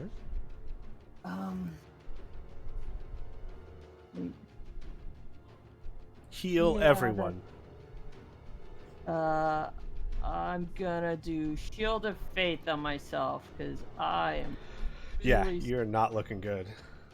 Just to let everyone know, she's hurting. Aras is not covered in blood, but she's got a lot of broken bones as she's been squeezed half to death by these tentacles. Give me a second, I'll get there. But she's still a champ. You see her like as she's walking, like it's like Aras, obviously like a shoulder's dislocated, and you gotta like fight through the pain, but it's not good. Yeah. Thug So that 5. cast Shield of Faith on myself, and that's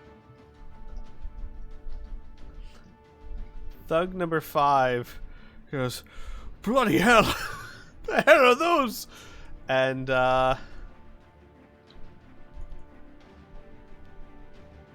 Stalwart, despite seeing some crazy creepy magic, he runs from it, but he's still in the game.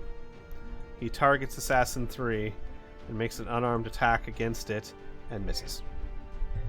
Brave, but not very punchy. Hey, Assassin 3! You are completely surrounded.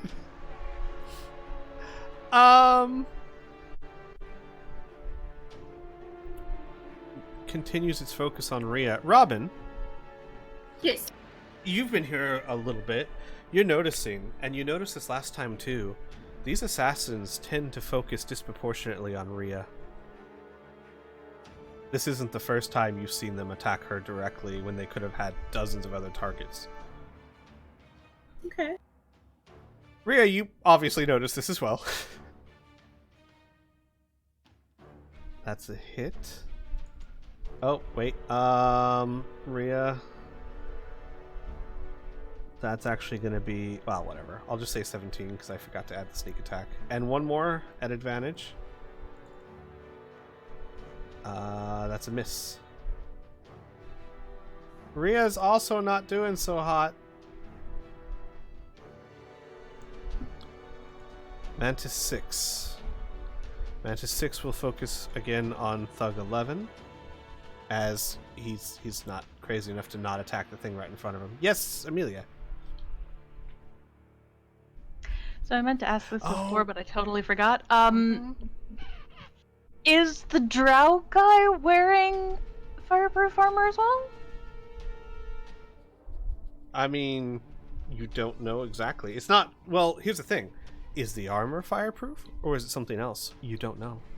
In fact, you do know Freya told you that armor had some magical enchantments on it, but fire immunity was not one of them.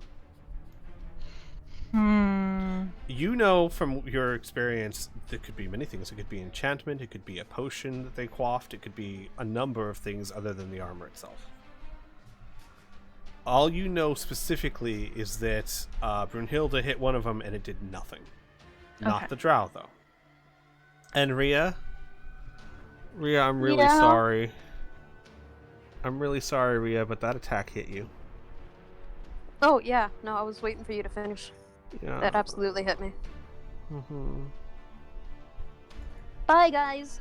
Oh, honey. Rhea's down. Babe, I can't get to so many places at once. Robin, Rhea, fighting bravely but dealing with enemies on both sides of her, succumbs to her wounds and drops to the floor. Assassin 6. Did he already hit? Did he already? No, he didn't go because Amelia, you put that plus up. He's going to attack Thug 11. That is a miss. Oh, wait. No, that's a hit. Oh, right, because they're not. Oh, he's got sneak attack as well. Gosh darn it. I gotta remember to click that. So another 11 to Thug 11. Hey, how about that? And he's got one more attack. That's a miss. Okay. Thug 10, real quick. Where are you? Where's Thug 10? Oh, he's out. He's gone. Thug 10 has left the playing field. He's had enough of this. Ba-boom.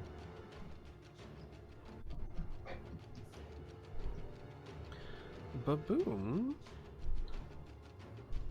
Give me a second. Will this work?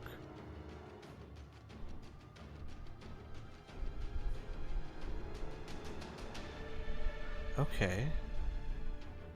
Baboon is going to cast a spell as he's just assuming that you guys would want him to do this. Can he cast it at higher levels? Yes, he can. He's going to cast a 4th level Dispel Magic on the tentacles, and they disappear. Thank you. He just assumed that you would want to. The tentacles disappear. Oh, but he still takes 3d6 damage from them because he started his turn before he was able to. So Baboom, the great Baboom, takes another 12 points of damage. And he's not looking so hot. But, Miri, tentacles are gone. Rhea. Thank you. Alright, Rhea. Well done. Rhea failed. Thug 11. Thug 11 is not looking so hot. Yeah, he's going to disengage. And he's going to run for it. He's not facing these 2 thugs. That's crazy. He's going to disengage and then 5, 10, 15, 20, 25, 30. Run to here. Portly! Come on, Portly! You can do it. Mm-hmm.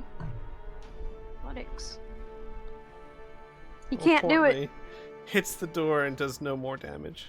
He felt Rhea go down. It's too much. He just can't focus.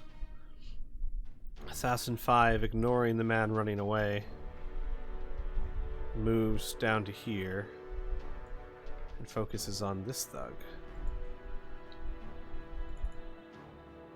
And hits. Doing 22 points of damage and killing him. So thug number 7 is gone.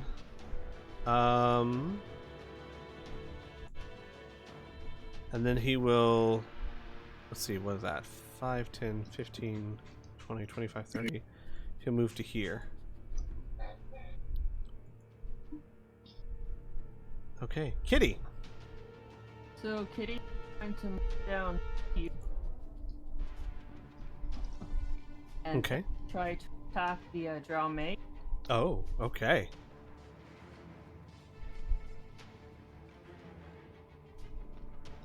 He's not looking hot. Just gotta hit him. Oh, no. Fuck. Nope. Sorry, guess Kitty. not. It's okay. Alright. Brunhilde. Oh gosh, poor Brunhilde. What are you gonna do? What are you gonna do?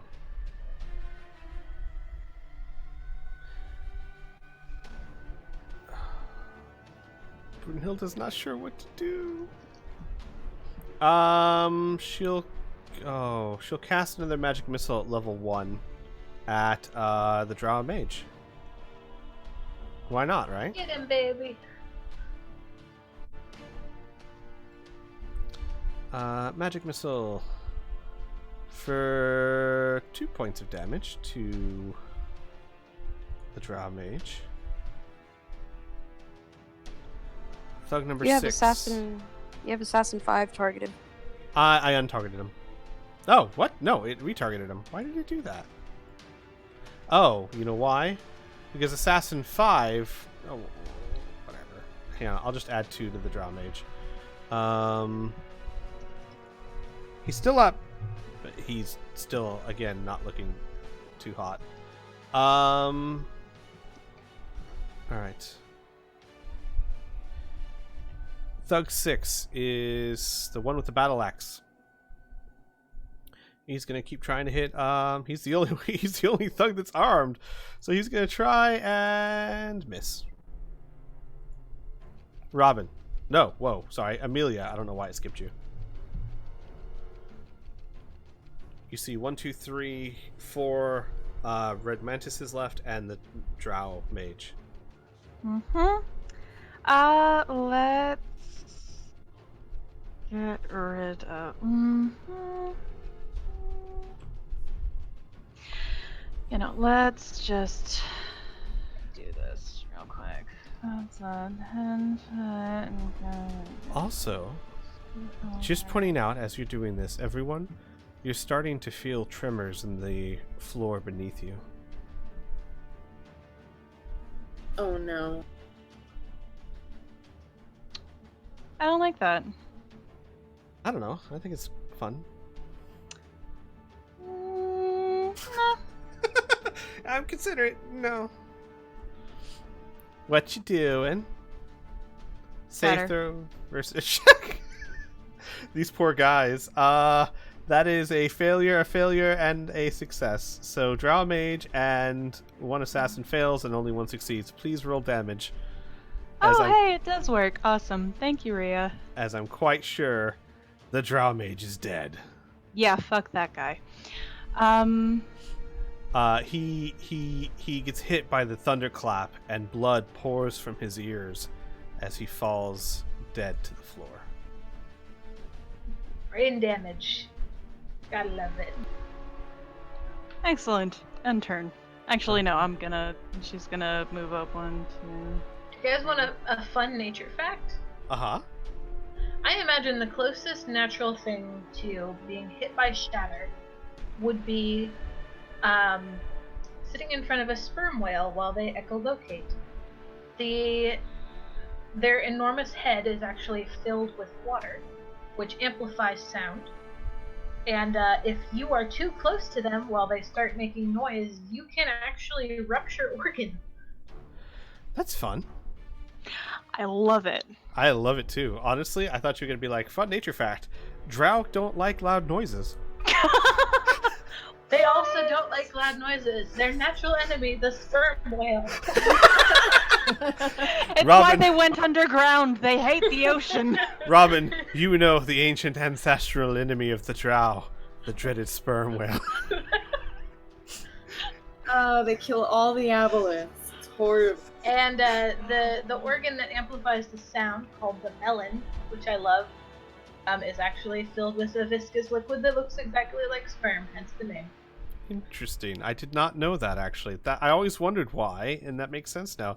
The only thing I knew about sperm whale was that sometimes they can eat squids and the beaks compact in their bladder until they become a ball, and when they die, the ball goes out and weathers down and becomes something we make perfume out of. Yeah, they're actually extraordinarily valuable. Robin! Yeah. Does it Sorry, look fun nature like fact with Blue. Sorry, I'll be quiet. Does it look like I can carry Rhea in my arms if I were to use levitate? Yeah, I think so. She's not more than, 500 pounds? And I accept an opportunity attack. I lean my back against the wall, I cast levitate, and I prepare to step off up on the upper thing, getting her out of... Rhea, how much do you weigh, just to be safe? I'm not supposed to ask a lady how much she weighs. Yep, but I did. Give me a second to find my page.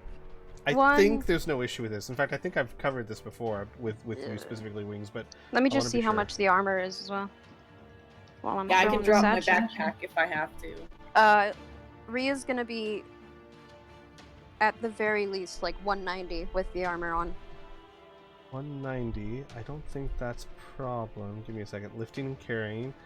Your carrying capacity is your strength score multiplied by 15. Oh. Robin, you can carry 150 pounds. Yeah, I'm pretty lightweight. So she's 190. She'd have to drop 40 pounds for you to carry her. You can force feed her a potion. I can, but my concern is there's still 3 that can hit her. 4 pretty quickly. That'll drop her and me. I will say this for future reference so that we don't have to cover this again. If she was able to hold on to you, I'd still go with what levitate denotes. You know what I mean? But she can't right now. It would literally be just you holding her up, and you can't. She's too heavy. I accept the hit that I'm probably going to take her, and I give her my greater healing potion. Funny enough, there's no rules in 5th edition that give an opportunity attack for giving a potion to someone next to you. So you don't take one. I don't know if it should be the case, but I mean, I'm fine with it. Usually you don't. Yeah, I mean, you'd still be guarded. It's not like you're just going to completely forget the person in front of you. You would still probably be guarding yourself against them. Rhea. +4. You get 9. Oh, +4? Yeah, +4. So 12, 13 hit points, Rhea. It's 13 more than I had. Yep. And you come back to life, coughing a little bit on the remnants of a healing potion. And seeing Robin, like, when she opens up and sees you staring over, are you concerned? Are you stone-faced? I had her scooped up in my arms trying to figure out if I could get up this wall or not. And deciding I couldn't, she's probably still gathered up and I'm crouched down over her. You know what I'm going to say? Like, with all of that, maybe you would have gotten an opportunity to attack. Unless, if it weren't for the fact that there's 3 thugs trying to hit this guy, he's got bigger problems. So, Rhea, you wake up in Robin's arms. Probably not the arms you wanted to wake up in. But Immediately said, your god is useless. Get up. Did you just say that her god was useless? God. And he's saying it with a smile. Your god. It's not as bad as you're thinking, Rhea. It's just your god, not your dog. Yeah, not your dog. Portly's amazing. Portly I didn't say dog, I said god. Oh. Well, then it is as bad as you're thinking. It does say it with a smile. Definitely said. Thug number 9 is going to continue to try and hit Assassin 3, which they're doing... like I said, I really expected them to be running pretty quickly, but holy crap, they're doing well. I'm not saying that's a bad thing at all. It's actually, it makes the... I mean, if you think about it, it makes the Emperor's forces far more menacing than you thought. They're taking these guys on with no weapons and doing okay. Another 15 points of damage to this assassin. Red Mantis number 2. We'll move up to Robin, as Robin... I mean, it'd be really hard, even if you wanted to try and hit Rhea. Because you're kind of holding her. So instead, he's going to step up and attack. Oh, wait, that's 5. 5's up. Same diff. He's going to step up and he's going to attack you, Robin. First attack is a hit. Robin, I'm sorry, but you're taking 28 points of damage. That's fine, he accepts life. Second attack is a fumble, a miss. Yeah. Thug number 12. Hold on, kids. We're working our way through the turn order. He gets an axe. He got an axe, everyone. He runs back down. 5, 10, 15, 20. Actually, 5, 10, 15, 20, 25. Yeah, he can get to here and attack this guy with the battle axe. And rolls a 2. Worry! Your turn. Okay, so here's a question. Yes. You can cast spells through a familiar, correct? Yes. You can cast a touch spell through a familiar. Cast a touch spell. Not a range spell, only a touch. Okay.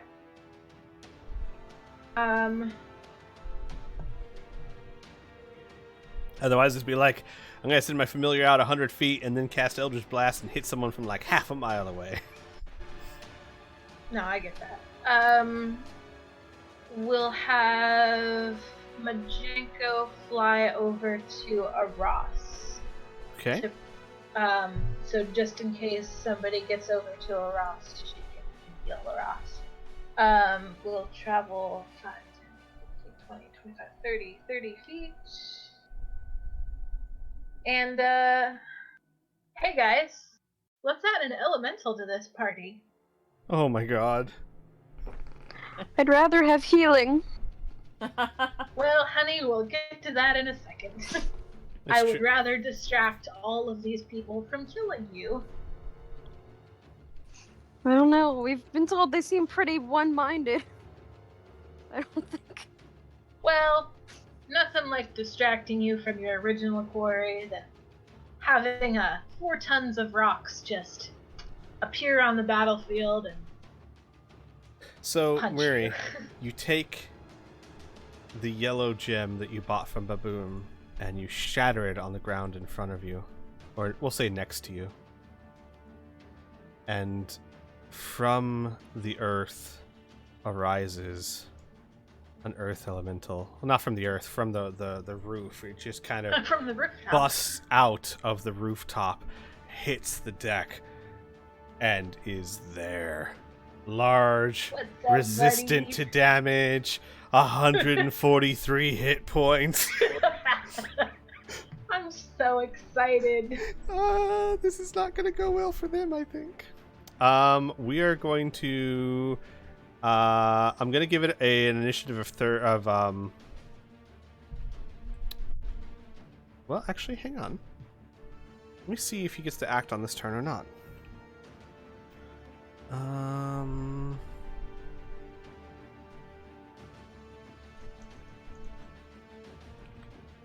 Let's see. What? Oh, there it is. Conjure, not summon.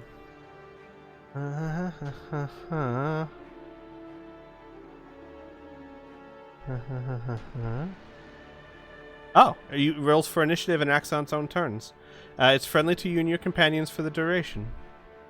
However, Muri, just keep in mind, you are using your concentration on this elemental, which means you are not able to cast any concentration spells. And if you lose your concentration, it has a chance of becoming uncontrolled. However, that said... Are you sure? 'Cause I did use it from a gem. It still requires your concentration. Oh, okay. Luckily, the person... I forget who used it last time. I did. But, I mean, like, you guys... It slaughtered its way through, so it was never a question of if you lost control of it or not. However, the good news is, if, for whatever reason, you lose control of it, it turns hostile, you can unsummon it as an action. Okay, sick. What did it roll for initiative? Oh, wait, I'm sorry. I misread that. You can't unsummon it. An uncontrolled elemental can't be unsummoned. So just make sure you don't lose your concentration. You're fine. I'm sorry, what was your question? Did you roll for it? I'm about to roll initiative for it.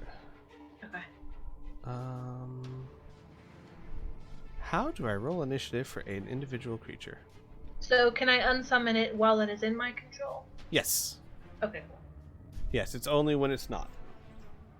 Oh, whatever. I'm just gonna roll it. What would be? Of course, its initiative is a -1. So D20 -1, 18. Hello. So we'll have to wait till it gets there, but it will act very early next round. Anything else, Murray? No, I didn't realize this was concentration, or I would have used my bonus action beforehand. Oh, are you going to be casting a concentration spell with your bonus action? No, I was gonna conjure my spiritual weapon. Oh, that's not Recast concentration. Concentration. No, it doesn't. It doesn't cost concentration at all. You can cast any spell that doesn't require concentration, like spiritual weapons, not concentration. Okay. Then she will summon her spiritual weapon right between Red Mantis 6 and Thug 9. Gotcha. And you get to also attack with it.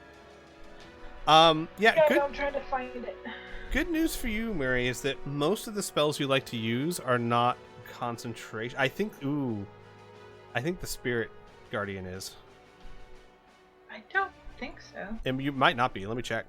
But most of the spells you use are not concentration. No, it just chills out for 8 hours. Oh yeah, hey. Hello. Nice. Okay. Oh no, wait. Concentration up to 10 minutes. Wait, no. Is this Spirit Guardians, right? Oh, It's Guardian of the Faith. Guardian of Faith. Oh, okay. Very different. Very different.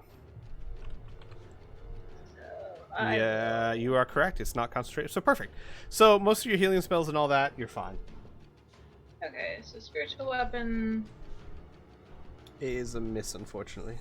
Too bad, but there's a sword there now. Enjoy. And Charging battery. Yeah, let me get your sword. Your sword! Which is really a scimitar, right? Yes.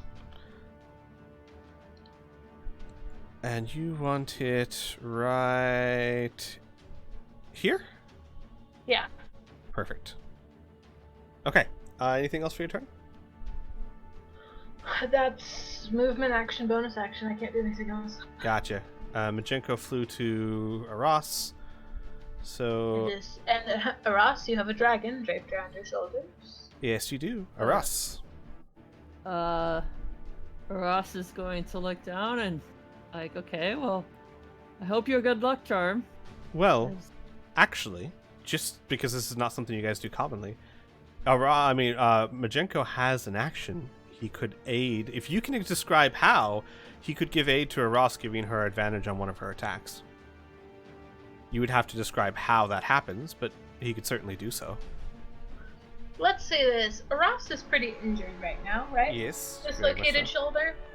Yep. Majenko could lend his aid by helping her steady her gun. Okay, that makes sense. So Majenko will wrap a tail around the wooden part of the barrel, holding it up. And Aras, your first attack has advantage. So first thing I'm gonna do is slide over 25 feet so I can get a better view at some of these guys. Okay, and I'm going to move Majenko with you because you specifically said he draped himself around her shoulders. Correct. Gotcha. So Majenko goes with you, holding up your gun. And I am aiming at Red Sassoon number 2. Gotcha. What the heck? So wait, did you roll twice with advantage? I think so. Yeah, so we have to take the first one. But were you going to fire your second shot? Yeah, I was going to fire the second shot. Got you. So we'll say your first shot missed, but your second one hit. Okay. And good thing about the Thunder Cannon, I can choose when to let go of the... Yep, just like sneak attack. Yep. Nicely done. To assassin number 2. He's hurt. Okay, anything else for your turn? Nope, that's it. That's movement, action, bonus action. Gotcha. And just so remember, you wouldn't have had advantage on the second one, but I'm just gonna say that 18 was probably what you rolled first, so Yeah. I'm fine with that. Thug number 5 is gonna keep on pummeling Assassin 3 with his unarmed strike. They're gonna see if they can't take another. No. Assassin 3. Whew. He's not looking hot. He's gonna try and get out of this mess somehow.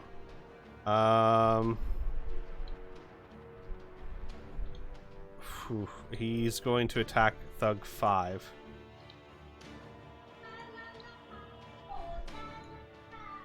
And miss, and miss. No, it's a hit. Okay, that's a 9, not a 6. He does not have any allies next to him, so he just does regular damage. Doesn't matter. It's enough to kill him. Thug 5 is dead. Blah. Red Mantis 6. Can't attack swords. And holy crap, there's an elemental there.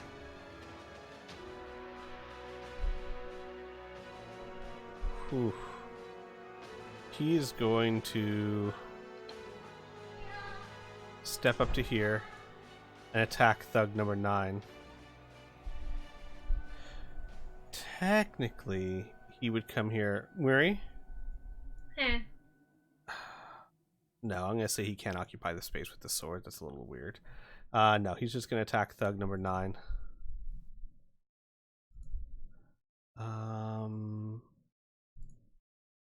And the first one is a hit with sneak attack and does 22 points of damage. And the second attack is Can I give... a miss. Oh, never mind.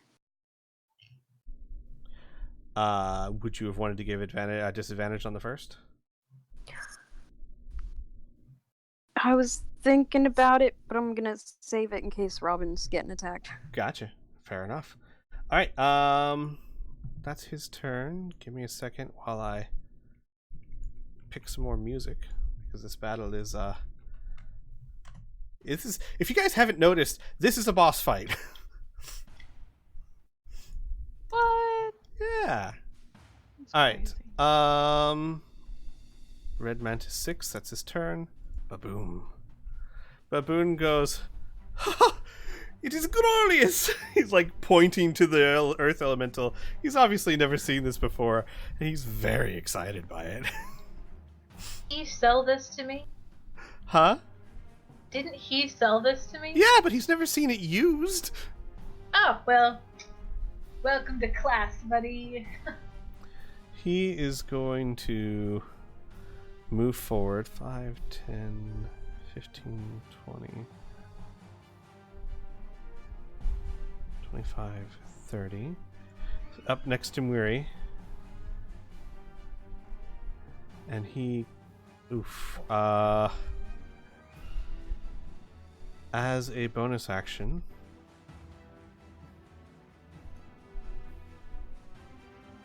He stretches forth a hand, and you see, Muri, you see a golden light sheath it, and Rhea, you heal for 12 points.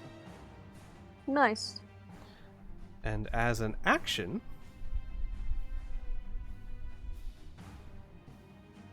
what is he going to do as an action? You know what? He's just going to try and finish off Mantis Assassin 3 with a nice Eldritch Blast. That's fun. That's always a good move. Like a barrel roll. He hits him for 9 points of damage, and then the second blast flies out from his hand and misses.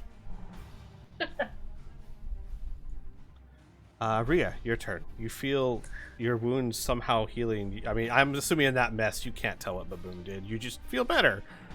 Mm-hmm. Oh, by the way, She I gotta found- take off unconscious. You're not unconscious anymore. There you Yep. go.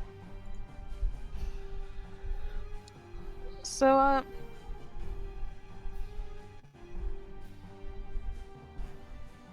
yeah, she'll,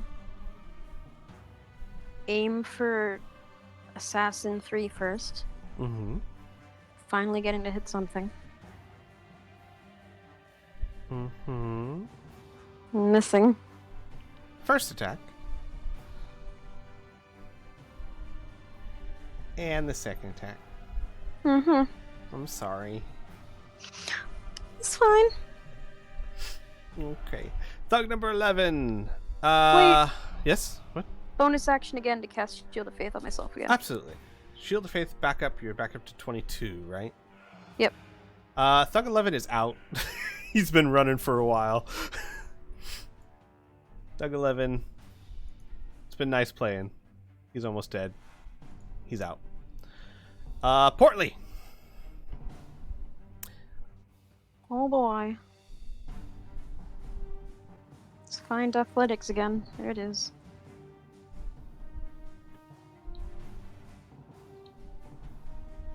$18. Okay. Portly smashes through the door with one final charge, head down, boom, and busts in. You're going to be moving at difficult terrain, but can I assume he's going to double move? Mm-hmm. So, what's Portly's movement normally? It's 40 feet. Is yeah. So, double moving is 80 feet. Cut it at half again in 40. So, I assume you wanted him to run towards you? Yep. 5, 10, 15, 20, 25, 30, 35, 40. He's coming! Ah, Lord, he's coming. As you... as the combat continues, you hear Piltz Swazel screaming up above you. Kill them! Kill that one! Kill them! You all feel the ground underneath you starting to shake violently. Red Mantis number 5 steps up to Robin. Robin, guess is fine. Yeah, he's gonna have advantage At on you. disadvantage. Well, so just at a a normal normal attack. attack for the first one. I'm Robin? ready for it. Yeah, That's definitely a hits. hit. Sneak attack and damage. Robin goes down. I choose to remain conscious and I stay on my feet. Gotcha. Natural vitality. He cuts through Robin, whose guts begin falling out. But Robin stays standing, just fine. Give me a second here. Let me see And something. Doesn't it all concern Rhea? Okay. Shocked as it may be for the moment, it will no, you know what? Thinking that you were falling, because it knew it landed a killing blow and turned its attention to Rhea and made an attack on Rhea and missed, and then notices that you're still standing. WTF to that. Kitty, your turn. So, somehow her token got moved off the board. Oh. That's weird. Where is Kitty? Alright, well, let me just put her back on the board. Where was she? She was right next to the Earth Elemental. Do you think maybe she's underneath? No, I guess not. Okay, well, there she is. Kitty is a she, Okay. right? Yes. Okay, gotcha. She's gonna run over here. Okay. Put her in the middle. And target assassin number 6 with her bite attack. And pack tactic has advantage. That's a hit. For 12, and he's dying. Kitty All right. just runs around lightning fast and mauls Assassin 6, taking it to the ground and tearing out its throat. Oh, I've been forgetting something. I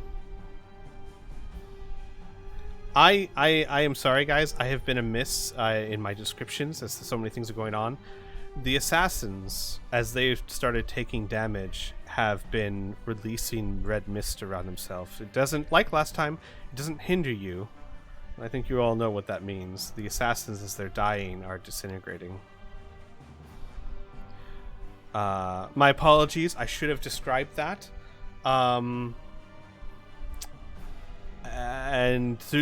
to be fair, very little Here's you a could do question. to stop them. Yes. So one of those assassins, I'm not sure if he's dead, Mhm. got his helmet knocked off. He would still be there. Yep. He would still be there, and the drow's still there. The drow didn't disappear. So yes, there is a dead body assassin up around here somewhere, and the drow's body is still around here somewhere. That is good to know. Yeah. That one thug that just That brutalized just him. rinsed that dude. All right. Brunhilde. Let's see. Is anyone severely hurt? Yeah, multiple Yeah. people. Yeah. Brunhilde is going to cast another magic missile at level 3 at assassin number 3. 7 points of damage to assassin number 3. Not 5, 3. Hang on. Oh no, yeah, it's a 5. I'm sorry. 5 was the one I wanted. I chose the right one. 5 is almost dead. He's rocking on his feet. As Robin, you see magic missiles fly over your shoulder and thud into its chest. And she's only got one level 3 spell left. Emperor Thug 6, the one with the battle axe, takes another strike and misses. Earth Elemental. Miri, it acts on its own. Basically, I control it, but you can direct it. What do you want it to do? So I imagine that an earth elemental is particularly heavy. Yes. Weary will ask it very politely to please jump and go see what's happening on the first floor, and to please kill any spiders it finds. I see. All right. Well, let's have it do a strength check.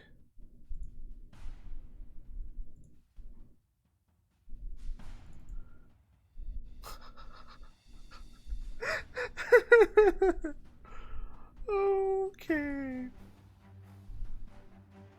Mary, you clever girl, you. The elemental jumps up, slams into the roof. I need you and Thug 12 and Amelia to make dexterity checks for me, please. Save or check? Save. My bad. Am I going to get dunked into another pit of fucking spiders? It's possible. No, God. but I might. Alright, it was a dex... Dex Just save. a Dex dex save. check? Or Save. save. Say, Oh, Oh, no. you and I both might. I apologize. So, Uh-huh. I'm going to move you guys over a little bit. We're going to move you over here. Okay? As the three of you disappear into the level below. And what you see as you fall and collect yourselves. Give me a second. Do we take damage? Why would you ask? Well, I mean, I ask because You do fall 10 feet. You take 1 point of damage each. Oh, okay. You see... I ask because maybe we landed on a spider and we killed it. That would be lovely. That would be nice. I need both of you to roll me a knowledge arcana, please, before I show this. boy. Great, because I've done so well for myself on this. 23. That's good. That's nice. No. Weary, you've never seen this before, but Amelia, you were staring into a horrible sight. Oh no, is that a drider? It looks like the body of a spider and the torso of a man, a human man. It is grotesque. It is bulbous and misshapen. But it also looks familiar. And you can't quite place it, and then you think, oh my god, that's the face of Rainier Dalvios, the doctor from the hospice that somehow escaped or left. Oh, delightful. Okay, so the Earth Elemental's orders have now changed. Technically, they haven't really, because you told it to go down there and fight any spiders it finds. Yeah, That's so, okay, definitely the orders fine. haven't changed at all. Kill any spiders it finds. You do see the one in front of you, and you see another one. However, this one is burrowing up. It's quite a ways from you, and it's burrowing up through the rooftop as we speak. Everyone on the rooftop, you start to see in this area, the roof is cracking, and spider legs, large spider legs, are popping out of the ground. Approximately how far away? How far did we fall? 10 feet. Okay, so I'm still technically within range of. I'm approximately what, like 20 feet away from like Robin and Rhea. Yes, but 20, you can't see 25 them. feet? Okay. Yes, but you, if it's any spells that require line of sight, you can't see them. I don't know if they do. The good news is, Check that. considering that the elemental basically just used its weight, I'm not counting that as an action, I'm counting that as its movement. So it's going to step forward and try to strike said Drider Good boy. Fuck him up. with 2 slam attacks. First attack is a hit, Nice. doing 21 points of damage. Good lord. Shit, okay. It rolled max damage. Second attack is another hit, doing another 10 points. It does 30. So basically, Muri, as you guys are collecting yourself, you see this thing lumber forward and just almost like Hulk smash, one fist after another, just start pounding into this grotesque form that used to be Dr. Dalvulus. Amelia. Sick. I'm kind of glad I did that, actually. Also, Amelia, you know these things are very dangerous. Do I know any weaknesses or resistances they might have with that 23 Yeah, let me see Arcana? here. Give me a second. Maybe. Well, Oh, by the way, I have to roll initiative for these guys. As they are now part of the fight. what? That doesn't sound right. Pfft. I don't really think they need to be part of it. Never mind. Apparently, neither do they. Apparently they're not too excited to be part of this either. They're initiative 5. Let me see here. What would you know? You know that they are of Fey ancestry. Generally, they're aberrations. They're monsters, but that they are highly resistant to being charmed or put to sleep. Yeah, but you know what? Neither of those things sound like they're immune to fire. No, none of those make it look like they're immune to fire. You also know that they are not restricted by webbing. Good to know. Mm-hmm. Okay. So All don't right. cast web. Wasn't planning on it. I knew you were. Oh, you got me, Squee. Okay. All right. This is good. This is fantastic. Awesome. I'm in another pit full of fucking spiders. Yes, you Okay. are. Well, just one. Just one. No, there's another one. It's just Yeah, Well, away. you said there were two. yeah, it's true. It's making its way up top. So Okay. So what I'm going to do, right, real quick, I have 2 questions. How Please. far away from Amelia can Annika manifest? up to 30 feet. Up to 30 feet. Awesome. Mhm. And second question, I know that you can cast touch spells through familiars, but what about self-targeted spells? You mean on the familiar itself? Yeah, so like with Thunder Wave, the source of the damage is yourself. So it's a 15 feet cube around you. In this particular instance, because it's clever, I'll allow it. Awesome, cool, okay. So I'm guessing I wouldn't be able to manifest her and cast a spell in the same action? No, you cannot. Okay, so then Well, for... yeah, I know you wouldn't be able to. Okay, so then for right now,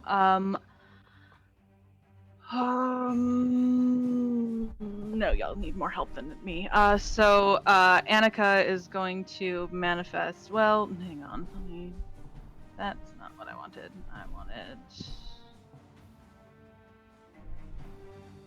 Would she be able to manifest here, or would that be too far? Where? I'm pointing at it. I'm not sure if you can manifest it somewhere you can't see. Oh. I'm not positive on that.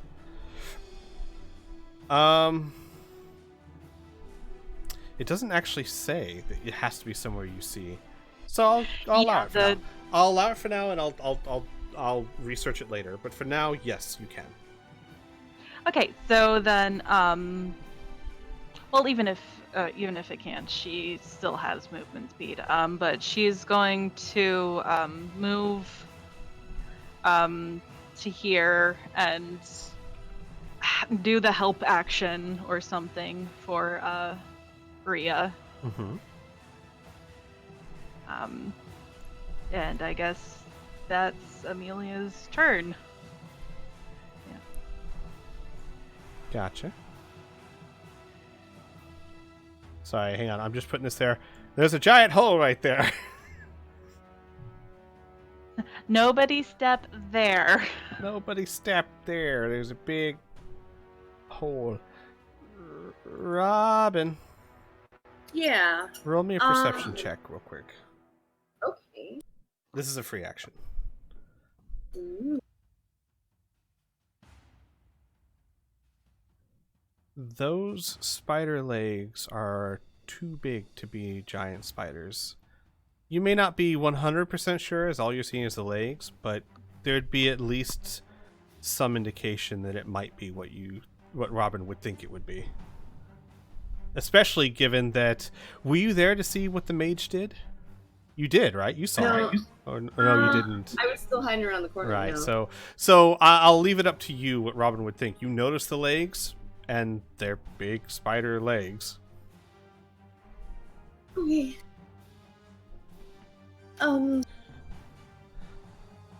Robin's a little freaked out, and he looks down at Rhea and basically says, "This isn't good." And part of my unnatural vitality, which I did mention last time, is he pulls his hand out a little from his guts, which pretty much seem to reabsorb in his body with this weird purple kind of mist that comes off.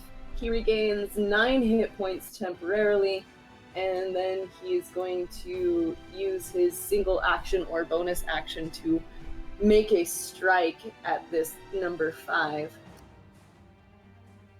Okay.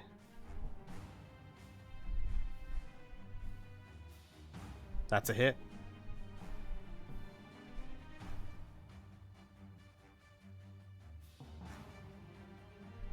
Sure, I got the thing clicked. Try that. Yeah, there you go. And he's dead. Assassin 5 is down. Hey guys, there's only 2 assassins left. I have to do a death saving throw now. Yes, you do. So... As you are still dying. Even if you don't want to admit it. Oh, and Robin goes down. Yep. So, Amelia, Robin says that to you, turns and kills the mantis, and then falls. I'm sorry, he's saying that to who? Rhea, sorry. Rhea. Sorry.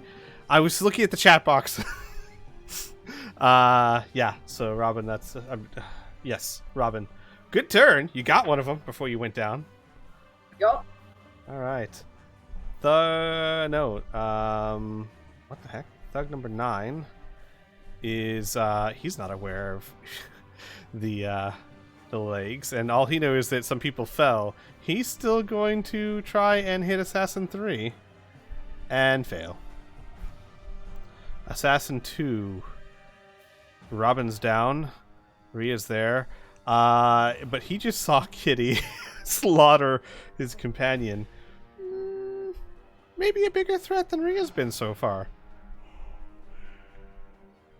Bring it on. Turn and attack Kitty. First attack is a hit. Disadvantage. Oh, okay. Hang on. So that would be a miss. So never mind, Kitty. What was that? 12 points of damage to Kitty? Let me remove that. Kitty. Okay. This is, however, one more attack coming. Okay. And is that a hit or not? Hang on. Yeah. That's a hit. Gotcha. Hit.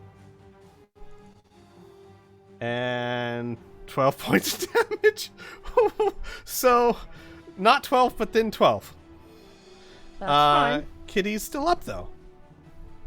Kitty's easily fixable. Yes. Thug number 12 is going to step in and try desperately to finish this assassin off. As the thugs, they taste victory, right? There's only 2 of these guys left, as far as they're aware. They can do this with their fists, and the Emperor is going to reward them so much if they do well, and that's a hit. And oh wait, he has a sneak attack. 4 + 7 to assassin number 3. Assassin 3 is dead. He had 7 hit points left. 68 out of 75. So, the Emperor's thugs, they taste victory. There's only one left. We can do this. We got this. It's fine, guys. Everything's going really well. Murray, your turn. So, how far away has the elemental lumbered from the hole it made? Only a few feet. Sick. Okay. So, Mary is going to try something a little bit daring, and I want to run it by you first. Uh-huh. So, again, we have not finalized Mary's sheet. Mm-hmm. But Moiri does have a climb speed.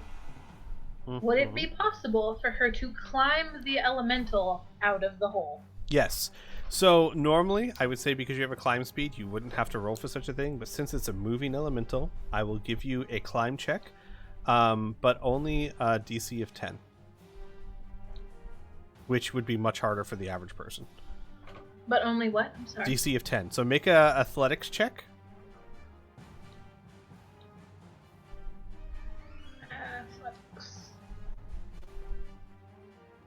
You did it. So, Amelia, you see Weary scramble up the elemental and jump off its head. And where do you want to land? Do you want to land in this space or next to Baboon? The first one is fine. Gotcha. Give me 1 second here. Oh, I got it. Thank you, though. Oh, perfect. Oh, well. Sorry. So I'll move you here. As Murray pops back out onto the roof. So approximately how much movement was that, do you think? 10, I'll say difficult terrain, so we'll say 20 feet. You have 10 feet left. Okay. I'm right there. Dropped you in a pit of spiders and then left you.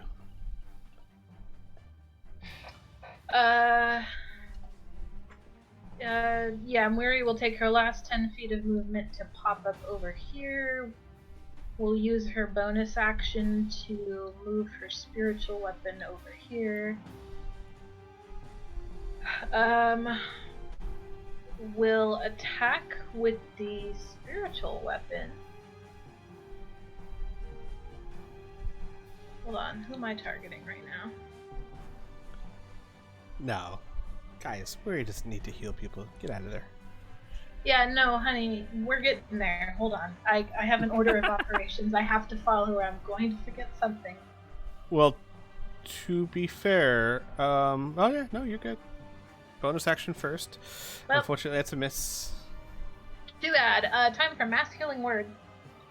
Mass Healing Word, your spell? So, yeah, Mass Healing Word at 4th level, so that's 2d4 plus my Wisdom modifier, which is 5, plus my Blessed Healer, which is 2 plus the spell's level, which is 6. So do 2d4 plus 11, and to then everyone. Or to how many people? To, I think it's 5. Hold on. Where are you? Mass Healing Word. Up to 6 creatures. Okay, so I think the range on that is 60 feet. Correct. So I cannot get a Ross. Mm-mm. But I can get... will Assassin this work 2. on Kitty? No, it will not work on Kitty. Okay. So I will target Assassin 2. Baboom.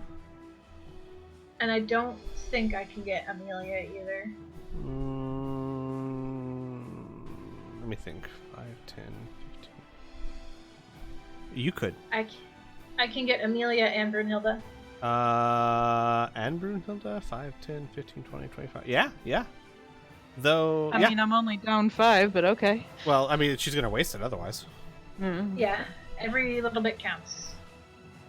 And I guess Just ask Robin. Well, I mean, we're gonna target him too, even though she knows it's not gonna do anything. Right. Because we will have to jump over there and Yeah. fix that. So... Actually, hold on 1 second. Mm-hmm. No, she already used her bonus action. Yes. Can't do it. Sorry. So roll me 2d4 and we'll add 11, and then we'll add those to everyone. So you guys can take care of yourselves. I'll take care of Brunhilde and Babu and all that. So 4 plus 11 is 15. So everyone heals 15, up to 15 points. That is massive. To do that much healing to everyone. And then I also get 6 points back. Right.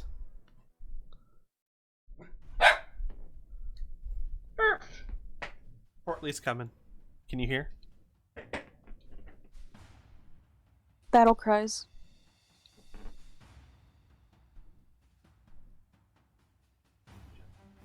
So enjoy that. Also worth noting, where are the legs coming up? Over here. Over Sick. there. Okay, it's gonna have to. If it wants us, it will probably have to make its way past the. If it wants you. Guardian. Okay. All right. Everybody enjoy your tasty heals. Sorry, Robin. I'll get to you in a second.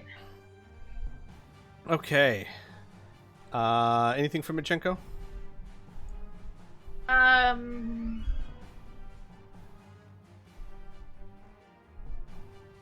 Hold on. Who did I target? 1, 2, 3, 4, 5. Yeah, I don't think. No. Okay. Aras. Well, he's aiding Aras. That's his. Oh yeah. Okay. So he will aid Aras. So Aras, one of your attacks will get advantage as Majenko continues to hold up your gun for you because you are hurting.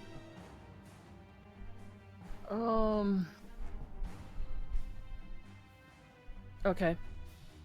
I'll go ahead and target Assassin 2 because that's the only one left, right?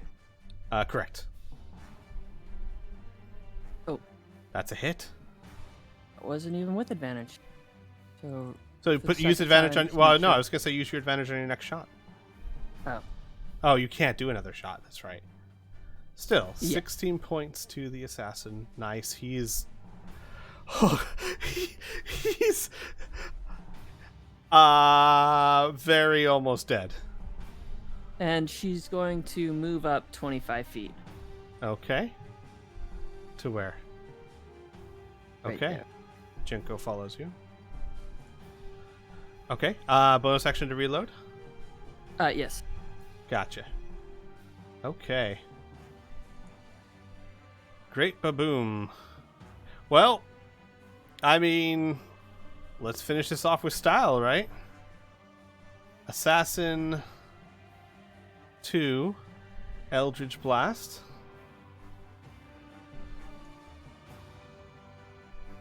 Why didn't that's a hit. Why didn't it actually target him for some reason? Weird. There we go. So that's a hit. And Assassin 2 is dead. So Baboom finishes off another one with Eldritch Blast. And for the moment, for just the second, there are no enemies on the field, but you all hear the shattering and the cracking in the legs. Awesome. Can- Annika is going to cast. No, Spare the Dying Robin? we're not out of No. order. We're not out of turn. Oh, never mind. Oh, Yeah. I was gonna ask if I can have a free action to Oh, tell shit. Rhea what's happening. No, I'm sorry. I forgot about the spider. Never mind. She'll I'm have to an rely idiot. on her own senses. Mm-hmm.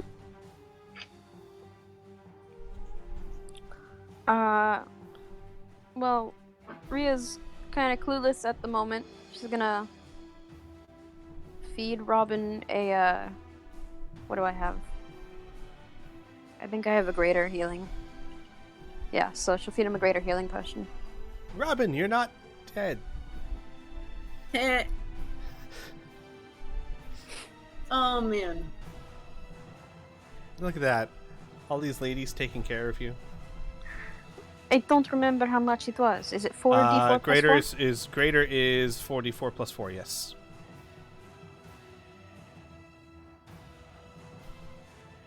Robin, you get 7 hit points back.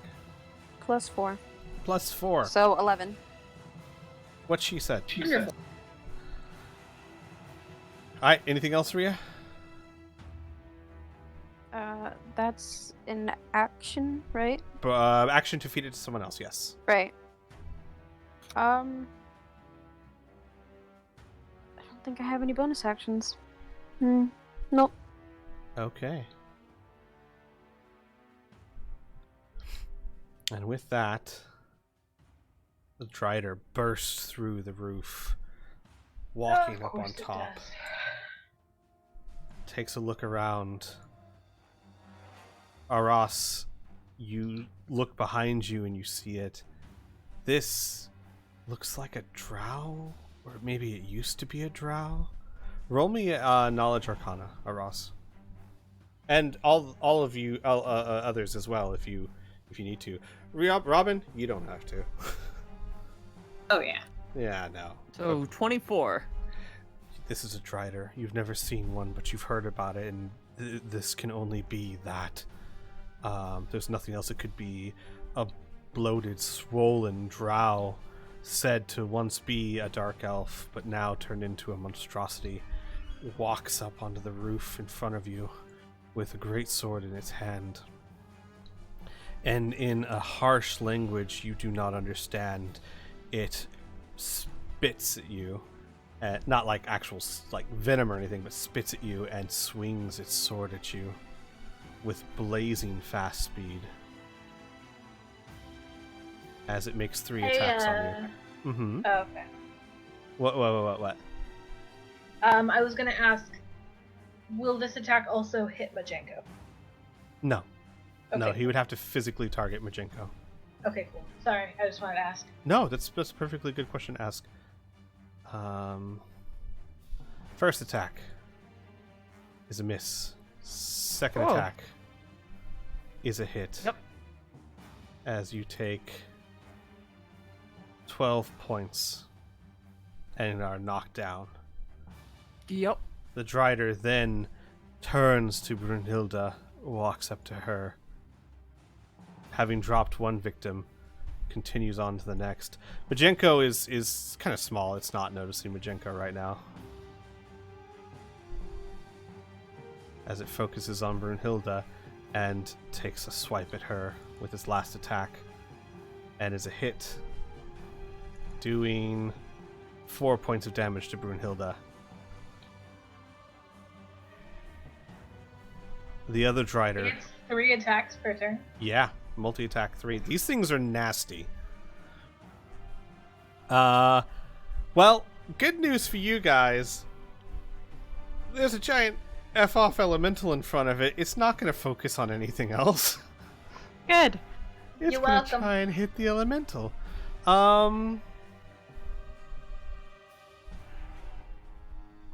Will it try to... No, it's just going to try and hit this thing. It's like... with this Yeah, it long just sword. did 31 points of damage to it in one Yeah. round. Well, I'm thinking, like, are there any spells it could cast that would really help it? Maybe, but not enough to be worth losing the damage it could do, even with resistance, as these long swords are not magical. Attack 1 is a hit. And it does 4 points. Nice, it automatically reduces it. Second attack is a miss. Third attack is a hit. And does 2 points. Oh no. This is not good. Not for them. It's great for you guys. Portly! 5, 10, 15, 20, 25. Oh, hang on. 20. So that would have been actually 40. And then...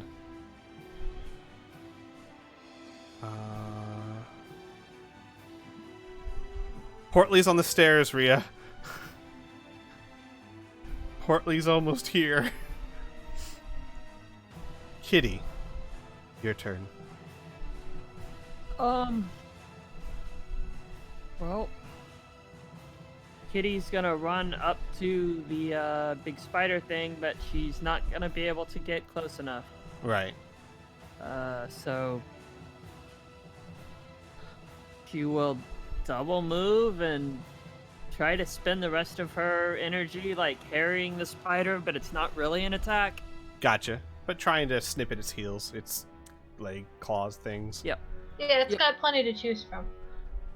Brunhilde. Oh, I should have thought about that. Well, that's fine. Brunhilde.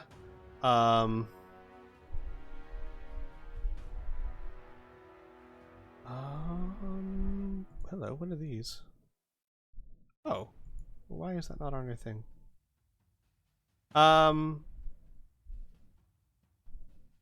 Brunhilde cast Misty Step.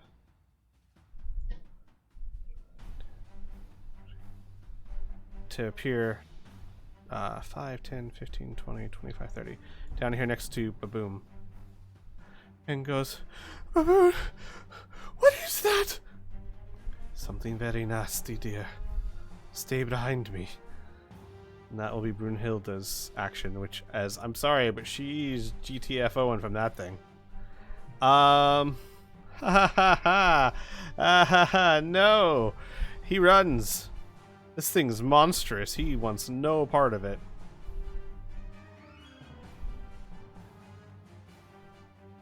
As he takes off. And Piltz looks at that thing, and Piltz is actually... You can see all the thugs around him look nervous and scared. Piltz is just angrily shouting at the spider thing to get off his playing field. Sick. Yeah, as soon as we're done with this, he's next. And Aras, no. You don't have to activate that before combat, just before you go down. Oh, wait. You know what? It's in your armor, right? Yeah. No. If it's in your armor, it's the one material that'll activate upon your death. Okay. So you have advantage on your death saving throws. That's the purpose of it. Otherwise, I mean, what's the point? Earth Elemental. So I'm gonna be honest here. This is a very lopsided fight for these two. First slam is a miss. Second slam is a miss. Well, that was fun. Amelia. There's just so much fun. Where's God. Where there's spiders, more spiders, more fun. I heard He's someone no said that. spiders is no fun. That's not the line.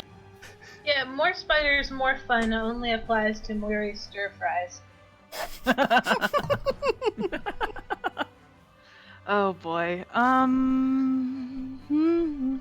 He's no drider, he's no fun.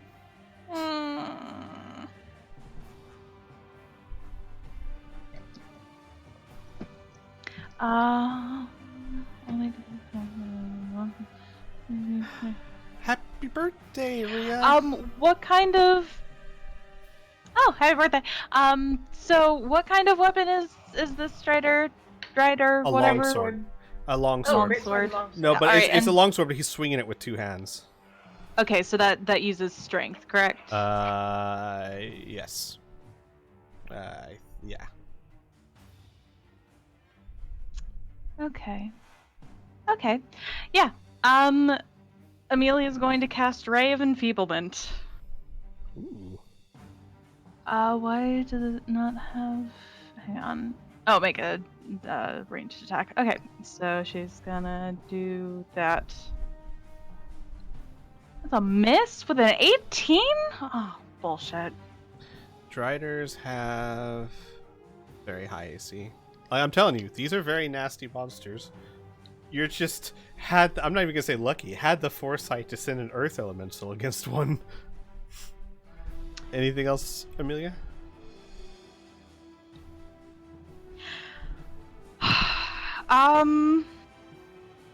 She's gonna take some steps back, and then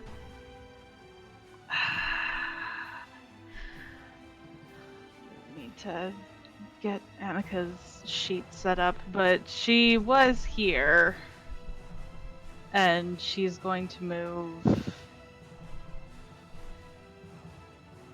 towards the spider. 30 feet for movement for her, I believe. Correct. Okay, yep. So she's there, I guess. Wait. So you were like right here. You were already there. So where do you want to move to? So here, let's put you back over here. You're a floor below. No, Annika. Annika is there. Oh, Amelia Annika. Yes. is here. Hang on, let me go get Annika. Why didn't I put Annika out? I don't know. I just. What's wrong I don't with know, me? man. What's wrong? We have a token for her and everything. Mm-hmm. God, sweetie. All right. Did you keep track of everything? Yes. I can't. Like a 30-person so- turnover. Yeah, I guess she's gonna go move over here and help with attacking the thing with stuff. Got you. Like give aid to Kitty, I guess. Gotcha. Whoever attacks next gets aid, I guess. Yeah. Well, it wasn't supposed to be a 20 persuasion. It was supposed to be like a 15, and the guards were just gonna sit there and do nothing while you all fought. But no. Mm-hmm. All right. Amelia, is that it? Is that your turn? I mean, that's all I can do. She doesn't really have any like special attacks that I know of. Gotcha. Robin, you're up. Yeah, Robin again looks down at Rhea and says, so you know when I was like, I don't want to tell you much about my god? Well, if I fail my god, that's me. And I point at the thing. Then I mutter that I'm in no freaking shape for this, and I'm gonna start running towards it while I chug a healing potion out of the flask. Oh, you're gonna make Mary chase you to heal you, aren't you? Maybe. So, chugging a healing potion for you is a bonus action. Yeah, let me figure out what the flask one is. So, what kind of potion did you put? Did you put one in there, or? Yeah, I put a normal, so 3d4 plus 3. Mm-hmm. So that plus 3. So 8. Cool. Ah, you're fine. It's just a Drider.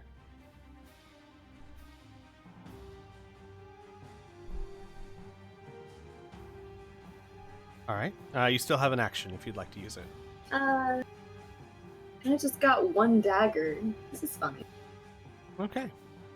Hang on. 5, 10... Well, wait, because Rhea has the bag. If you want to grab more, I'm just. Oh, yeah. It's true. Just saying. Mm-hmm. Yeah. Yeah, if you want to grab your 16 other daggers, that's where they are. No, I would have just grabbed out probably the rapier if I could. So, yes, I would say that would be an item interaction. So, grab out your rapier. So, you still have your action. I'm gonna move to there for now. Actually, I'm gonna move to Aras. And that's where I'm gonna live my life. Right there, in that square. Gotcha. Okay. Oh, buddy. Let's see here. Oh my.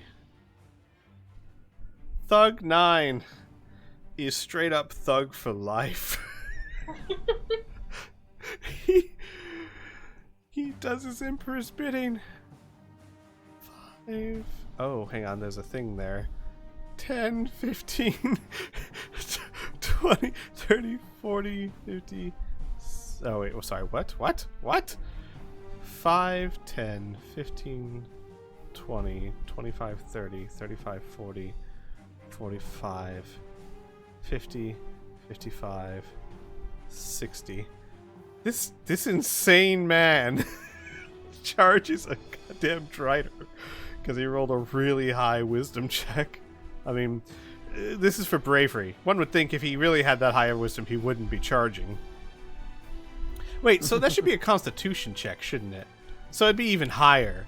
If maybe I'm handling this wrong. If it's a bravery thing, that's more Constitution, right? Oh, it's a wisdom. Constitution is mostly physical. Okay, activity. so I was right.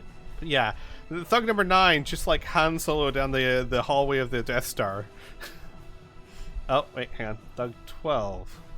How about you, buddy? Nope. He's out.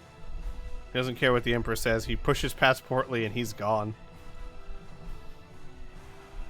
I mean, these things are terrifying.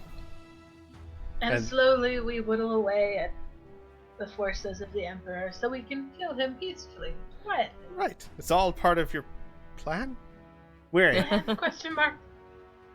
So I have a question. Yes. So, the Necklace of Prayer Beads, I can cast those spells as a bonus action. Yes. Can I cast them through Majenko if they're touch spells? Yes. Sick. But okay. keep in mind, one thing to keep in mind, if you cast them, then the only other spell you can cast this turn would be a cantrip. Does that make sense? Fine. Yeah. Yeah, that's fine. She would be using the rest of her movement to move anyways. Gotcha. So we'll cast Cure Wounds at level 2 via Majenko.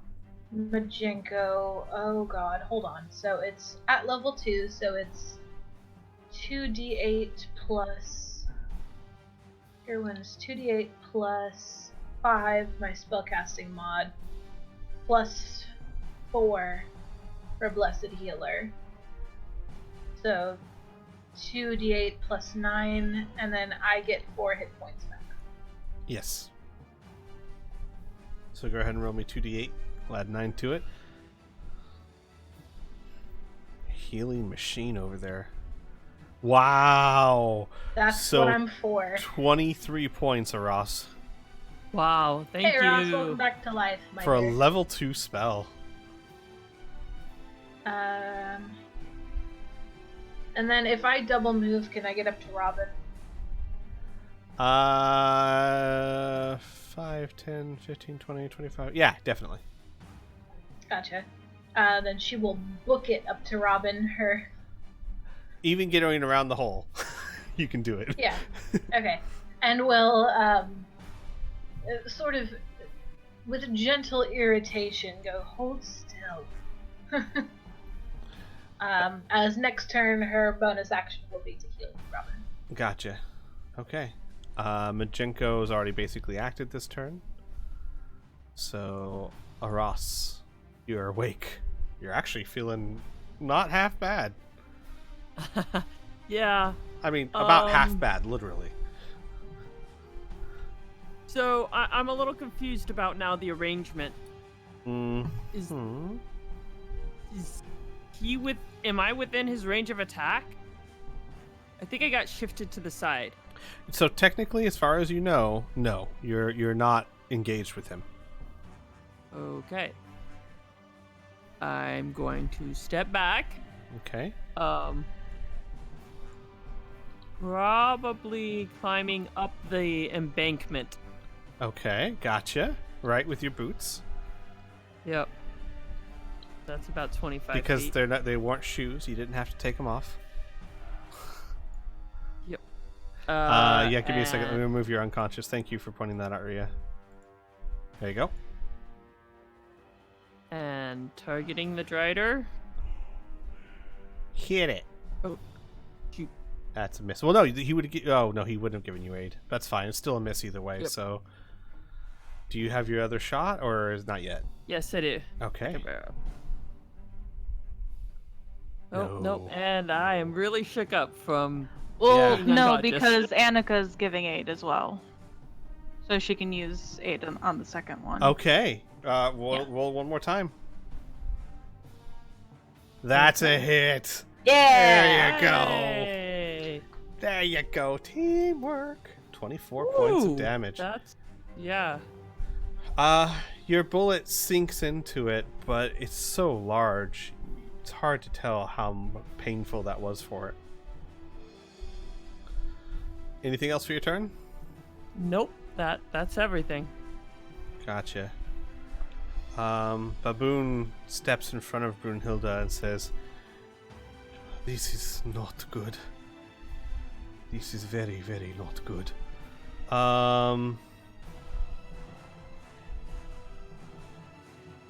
And cast Phantom Steed. No. Where is it? There it is. What is this? Let's see.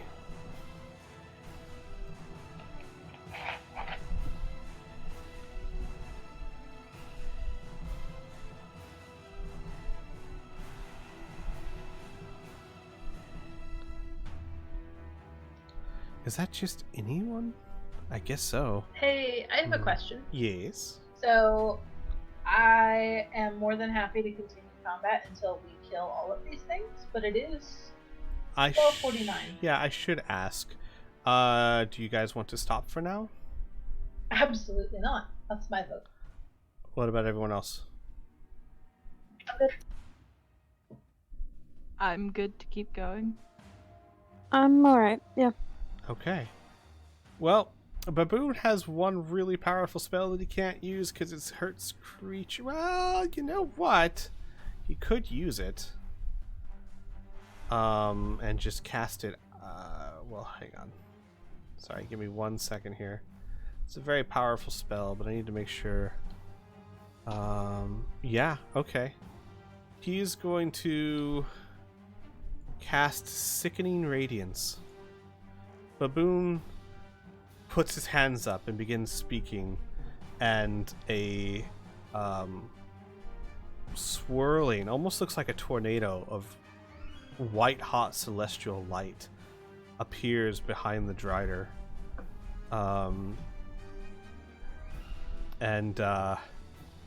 Let's see here. And it appears, let me see if I can just find a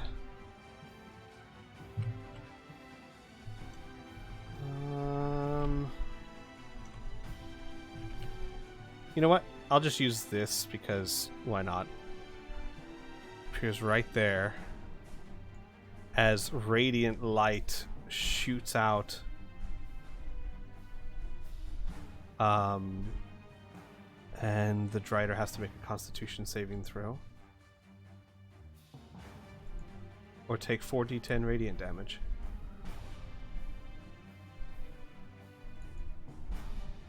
And it fails. So the Drider takes 20 points of radiant damage. And Baboon will shout, "Do what you can to hold it there, friends. Let the spell do its work." And that will be his action. As the radiant light stays there. Rhea. Rhea is double moving to get to there. Okay. Okay. Drider 1.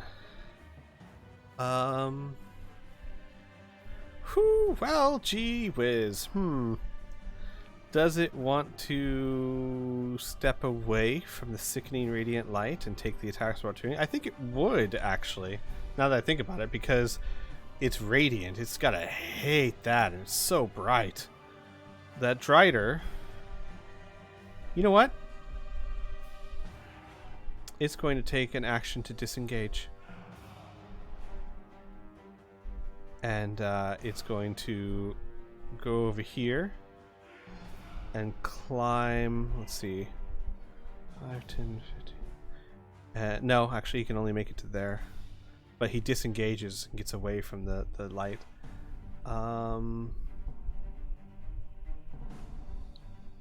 That's it. That's all he can do, actually. So, yeah, no attacks that turn for him. Drider number 2. Oh my god, the Raven Feeblement missed, right? Well, it's gonna keep whacking away at this thing. That's a miss. That's a miss. That's just, oh, it's a hit! Haha! And it does a total of 3 points of damage to it. Yay! God, I love these elementals. Oh, they're so much fun. I am so happy to blow my gold on these guys. It's so good. And honestly, Marie, your idea of throwing it down there has pretty much taken this Drider out of the fight, making this fight much more manageable. Rhea, Portly is now in your control. Mm-hmm. As the hero, the cavalry has arrived, everyone. The cavalry with boy his is 7 here. hit points has arrived. Yeah, 5, 10. Oh boy, he'd have to. Would he be able to go through Brunhilde and Yeah, Baboon's spaces? that'd be fine. They'd let Okay. him. They'd probably just like duck under his legs or something. gonna make it up to there. Portly's coming. Kitty, your turn. You do see that bright radiant light looks dangerous. Even though it's radiant, it still looks burning hot. Okay, so Kitty would try to come around the light, but wants to see if she can like drag the spider back into the light area. I don't know. How would I do that? Well, first we have to find out if you can drag large creatures. It would So I have a strength of 17. So technically, here's what you'd have to do. You would have to grapple it, and then after you grapple it, you would then have to try and move with it. And if it can't break your grapple, it moves with you. Okay, so it would at least try to grapple. But before you do that, let me find out here, because you may not be able to move targets that are larger than you. I have to find out real quick. You know what I mean? It might just be too big. I don't think that's the case. In fact, just let's not slow things down. I'm going to say no. She's got a strength of 17. That's fine. So if she can grapple it, next turn, if she keeps the grapple, she can drag it back.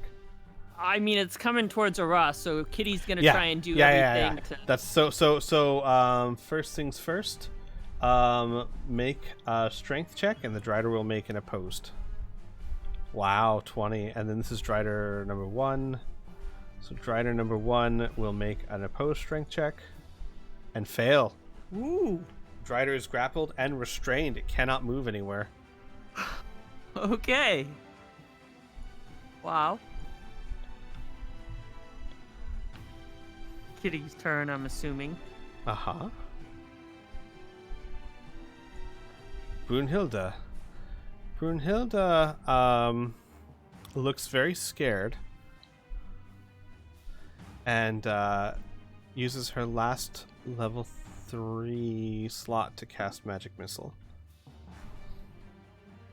at the Drider. Doing 8 points to the Drider. Magic Missile, not the most powerful, but guaranteed damage. Okay, and it's received 52 points of damage so far. That is Brunhilde's turn. She is not moving forward. She doesn't want to get anywhere near that thing. Thug 6, where are you? Oh, he's gone. Alright, I can just remove him from the turn order.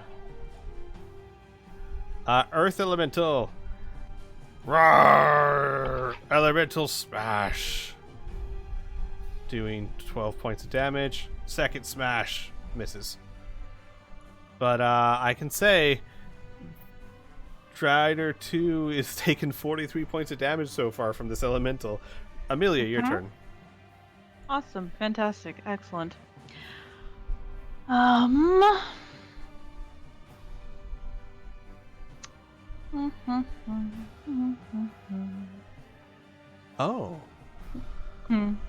Hang on. The Drider that got hit by the sickening radiance also has a level of exhaustion. So if it tries to do any skill checks, it's at disadvantage.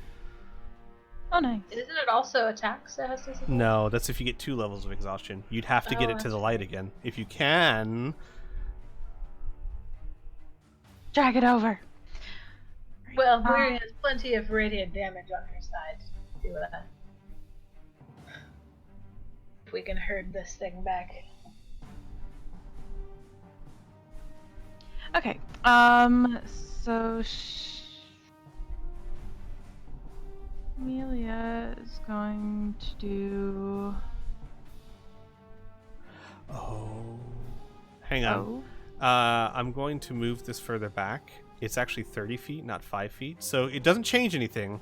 He just cast it far enough back that it was just hitting the Drider. So Aras, if you move it back, you need to move it back that way. Hang on. I'm trying to find out where I could put this thing where it's not gonna... It really... Oh... Alright, so here's what we'll do. We'll say Baboom cast it over here. So you're gonna have to drag it towards it, alright? Okay. Sorry, I thought it was 5 feet, but no, this spider is glowing for 5 feet. Okay. Then Kitty would have been more kind of like this. Gotcha. Keep in mind, too, Kitty will take damage as well if you drag it closer. That's okay. Or have to make a save. All right, Amelia, I'm sorry, your turn. Yeah, just shatter. She's gonna move it far enough back so that it just hits the drider. I'm not gonna... Sure. Yeah. But she's going to impose disadvantage with her meta magic on the drider. Oh. Okay. All right. Because fuck that guy. Give me 1 second here. Let me see if I can give it disadvantage. Or would I have to do that? I don't know. Like if I hit disadvantage and then roll. Yeah, give it a try.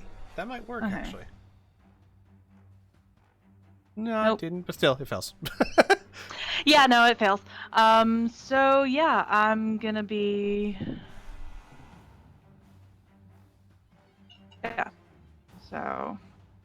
Boop. 11 points of damage to the drider. Yep. And. Yeah, that's her turn. Okay. Robin, your turn. Yeah, she told me to stay put, so I'm going to stay put, but I'm also going to cast Mirror Image on myself and split into 4 versions. Stare at Miri with my 4 selves. Gotcha.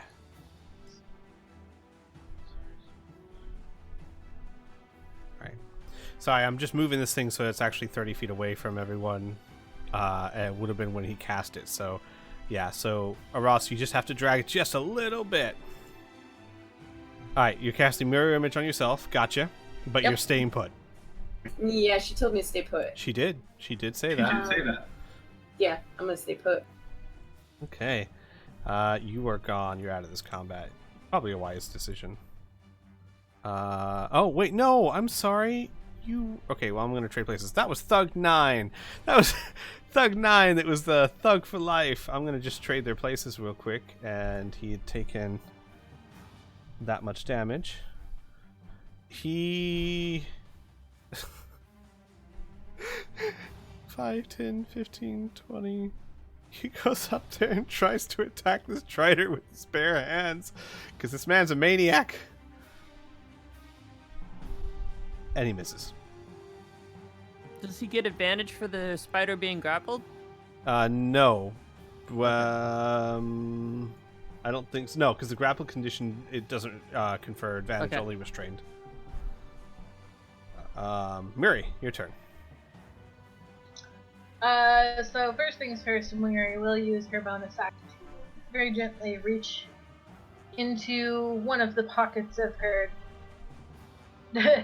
her, I guess, weird funeral clothes, which she has been slowly stripping off, so you can see her face. Because, good God, you can't play a rugby game in nun's clothes. So, yeah, that's been coming off slowly. Gotcha. We'll reach into one of her many pockets and come back out with her hand covered in sort of a sticky, viscous substance and very gently smooth it over the wound on Robin's stomach. Okay. And let me get you some healing, my dude. 3 guesses what that is. Neosporin. Sure. If Neosporin is golden and tasty. Oh, wait. Camphophenique. Vaseline. The healing kind. Alright, so it should be 1d6 plus 4 plus the level. So 1d6 plus 4 plus 8. So 1d6 plus 12. So that is 9 plus 8 is 17. 17 points of healing to you, Robin. Oh, man. Yeah, as the substance You're welcome. starts to heal you up. Here's what I'm gonna do, guys, to move this along a little bit, and Amelia, so maybe you can focus on other things if you can find a way to get up there. Look, this Strider is not gonna win against this elemental. It has damage resistance and 140 something hit points. Well, 130 something now. This fight between... Basically, I'm going to consider that the Earth Elemental and the Drider are canceling each other out. The Earth Elemental will eventually win. Why drag that down, right? Cool. So, and since it's there's no way that Earth Elemental is going to make it back up top, it's no way it can have really any good effect here, because how could it do that? Give me 1 second, Amelia. So, Amelia, before I get to your plus sign, if you want to focus on other things, you're able to. Does it make sense? Yes. All right, and now your plus sign? I totally forgot about Annika's turn. Oh, yeah. What did you want to do for Annika? She's gonna be helping people attack the big ugly things. She's gonna go over here and she's gonna help people boop him. Okay. Annika's gonna take damage if she does that.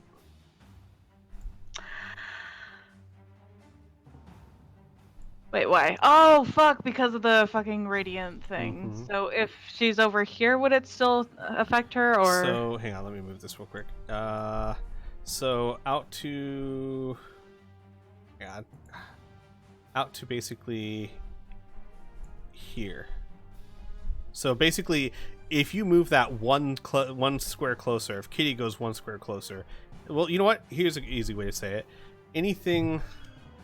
beyond this line will get damaged. That make sense? Yeah. That's a nice way to do it. Okay, gotcha. Then she'll scoot over to this side then. Okay. Because radiant light's not good for any kind of undead. Mm-mm. Yeah. Okay. Gotcha. Murray, Majenko. What's Majenko doing? Staying with Aras and giving aid? Oh, I don't think I actually took my regular action. That was a bonus action. You're correct. You did not. So we're Well, gonna... actually, no. Healing is an action. You still have a bonus action. Well, that healer feat Is I an action. think allows me to... It's an action. What? It's an action. As an action, you can apply a bandage to someone. Is that not what I took the feat for? What do you know? You took the feat so that you can heal people with it. It's an action, I promise you. I use it all the time.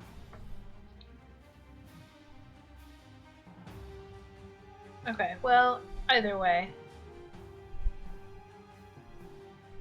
You still have a bonus action. No, let me see. 211. Thank you very much, Ria.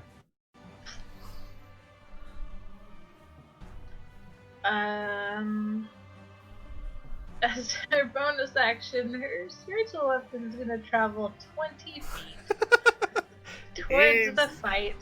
It's like Shades of Portly's run again. It's not very fast. It didn't do very much damage while it was down there. Aras, you have aid on one of your attacks. So the first thing she's gonna do is reload. Mm-hmm. And then she's going to aim at the spider. Oh, right, on 2, because Annika's still helping Aras. Gotcha. So that's a hit. Okay. And you do 24 points of damage. Nice. Because the spider's coming that way, and she really doesn't like spiders. Mm-hmm. Is this bridge, like, actually between the two roofs? Bridge? Is that a bridge between the two roofs where Oh, yes. Amelia is? Yeah, that is. So she's gonna head that direction, Gotcha. trying to get away from the spider. That makes perfect sense. Alright. Ba-boom. He's going to... Not much he can do other than just cast Eldritch Blast at it. So... I gotta wonder if Baboom's like impressed with us he was like, "Oh fuck, a Drider," and we're just so far we're doing really well. Yeah, well, Driders are CR6, so like you could handle 2 of them, but my gosh, it would not be an easy fight. Rhea, but that Earth Elemental is making this much easier. Okay. Moving up. To the east side. Already there. The Lex apartment in the sky. Trying to You gonna hit it? this guy. You gonna hit it with your Hopefully. sword? Hopefully. No. No. Rhea. Next, she's hit nothing this entire combat. Yes! Rhea, you hit something! Yay! Woo. So it's gonna take this. Uh-huh. 7 points then- of damage. And then this from a Divine Smite. Nice. So another 12 points of damage. And Drider is looking very hurt. It's not doing well. And you guys have already done 95. So just to keep in mind, you've done 95 points of damage to it, and it's still up. It's still not dead. Anything else for your turn? No, that's it. Okay. Well, it does not like that this wolf is trying to drag it back to the sickly radiant light, so it's going to make an attack on Kitty. To try and get the crazy dog to stop. First attack. It's a miss. Second Misses. attack. Wow. Miss. Holy cow. Third attack. Is it finally a hit? That's a hit. Yep. And does only 4 points of damage. Oh, dang. Strider is getting fucked up. Holy cow. Drider 2. Okay, I'm taking Drider 2 out of the fight for now. Because like I said, I could roll that out, but we all see what's happening there. Portly. Okay. Portly's gonna move up. He's gonna reach through the space for a second to bite at this guy, and then he'll move back. Gotcha. So let me target. And Amelia, I can describe as you're backing up. You see the Earth Elemental is slowly driving the Drider into a corner as it just like stalks its prey. It's a miss, I'm afraid. Alright. Kitty, you're alive! You can make... Yep. It's still grappled. You can make another contested strength check, and if you do, you can drag it into the sickly radiant light. You will take damage as well, but it will take damage and could suffer a level of exhaustion. A second one. Would I have advantage because Annika's helping? Can't help you with the saving throw. Oh. I mean, meant the you... strength check. Oh, yeah. You could do that. No, she hasn't already helped because Ross didn't have 2 attacks. Yep, I only had 1. So 18, and the Drider makes a strength check. Oh no! I'm Okay. sorry. Kitty No, tries and that's tries. okay. That means Kitty's not killing herself yet. That's so. true. All right, Brunhilde. Oh, poor Brunhilde. She casts magic missile at first level on Drider and does 2 points of damage to Drider. She's helping.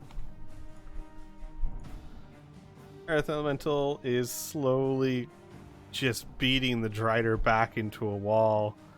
The Drider's starting to not have room to move or swing a weapon as this beast just crowds it. Amelia, you can tell, like, the writing's on the wall here. This Drider's about to get smashed. Awesome. Amelia wants out of the hole, please. Okay, so I'm going to move you back over to here where the hole is, but you're still 10 feet down. You have to find a way to get up there.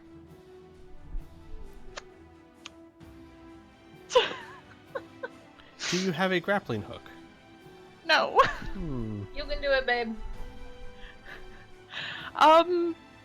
She's going to call out for help, please. Okay, sure. Absolutely. So hold your turn? Yeah, hold my turn for fucking Baboom or something to give her a hand out. I understand. Okay. Sorry, Robin. I knocked you into a hole. I can't fucking believe it. No, it's fine. Oh, jeez. Now Robin feels really torn between doing what he was going to do and helping poor Amelia. Oh, well, you do see Baboom right there, too. Okay. He glances back to make sure he has that, then he's gonna go 5, 10, 15. Oh, I moved the wrong person. Everyone's there. Remember. 20, 25. You will take damage if you do that. Running into the square? Yeah, because remember, anything beyond this line is taking damage from that sickly radiance. Oh, crap. Yeah. But you have boots, so you could walk up the other side of the wall. You know what I mean? Technically, you could walk to right here. Walk to right. That's actually up there. I'd have to do an athletics. No, don't you have walking boots, spider climb boots? No. Oh. I don't. That's a Ross. Mm-hmm. Wait, no, because the boots that he got from... Yeah. Those are boots of elven kind, right? Yeah, my boots just give me, dexterity, stealth check advantage. I have gloves of swimming and climbing, but I still have to make an athletic. Yeah. Okay, that's what I was thinking of. Never mind. Which I could do, but I'm not too concerned about getting up there then. Crap. Throw your dagger, get sneak attack. Yeah, and then I have to fetch my dagger out of that thing's carcass. That sounds really gross. Robin really doesn't like this. I can understand why. Not exactly Yeah. his cup of tea.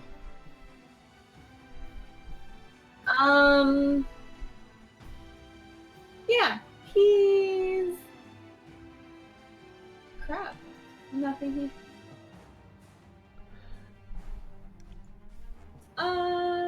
You can hold yeah. your... I'll tell you what, even. You can hold your action until... see if Baboom drops the radiance.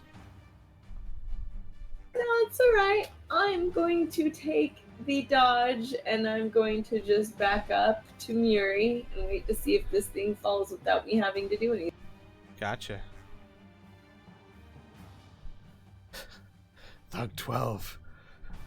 In his mad rage. Is he the only thug left on the field? Yep. They all ran except for him. Except for this guy. It's technically thug number 9.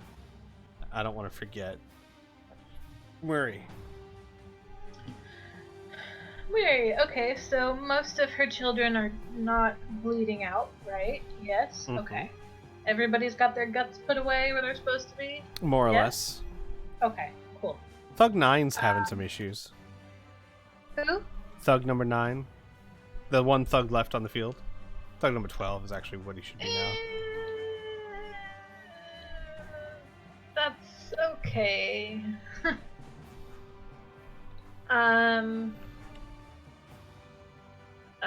We'll cast Sacred Flame at the dragon. I'm sorry, it's not thug number 9. It's Punchy McCrazy. Is his name.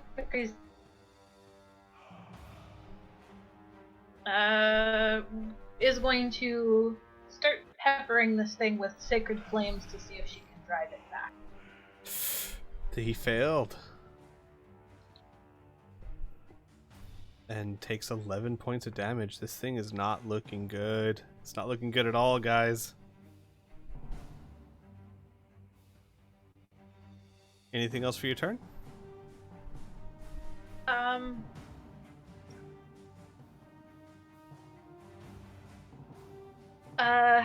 Ross, how hurt are you? About half hurt. Okay.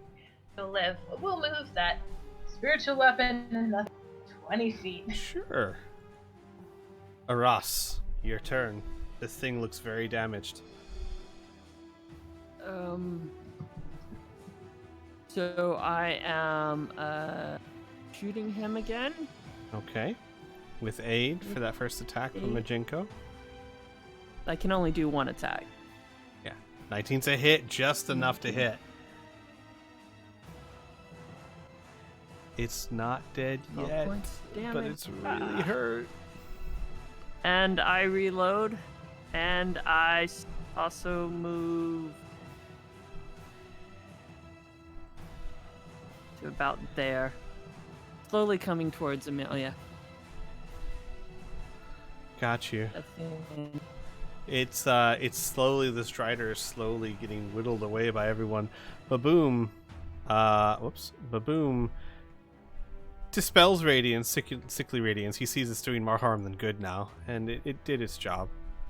And reaches down, Amelia, and reaches a hand down to you. With his ability, with his help, go ahead and roll me, since you were holding your action, a athletics check with advantage, please. Can it be an acrobatics check? Nope, because this is a pure strength thing. You've got nothing to acrobatics off of. And even if you did, you'd still need the leg strength to catapult you upwards. That's fine. Okay. I only have a +0. Hey! Oh, never mind. Perfect. Baboon goes, there we are, my dear. You're right here. And he puts you right there. As she hoists herself up, she just mutters to herself, "How do I always end up with a pit full of spiders?"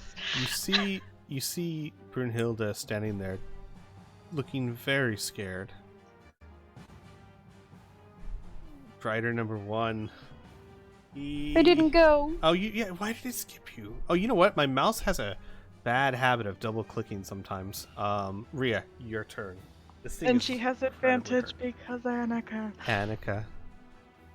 Nice. Okay. So, first hit. No. Nope. No. Rhea's done so poorly this entire fight. Rhea, that's a hit. Okay.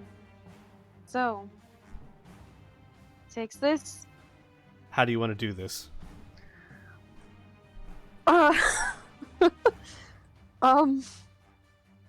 It's an excellent question. Uh-huh. Those are truly the words of power. How do you want to do this? I hate explaining it with Rhea because her whole thing is not like... Well, it's not killing, but this is an abomination. Still. So... she just takes her rapier and drives it right through where the humanoid part meets the spider body. And just... Mm-hmm. Yep. And as you do so, it cries out in pain as it's succumbing to all the wounds that gave it, and you hit its spinal cord, and green ichor flushes out onto your arm. And with a final scream that's ear-splitting, it falls dead.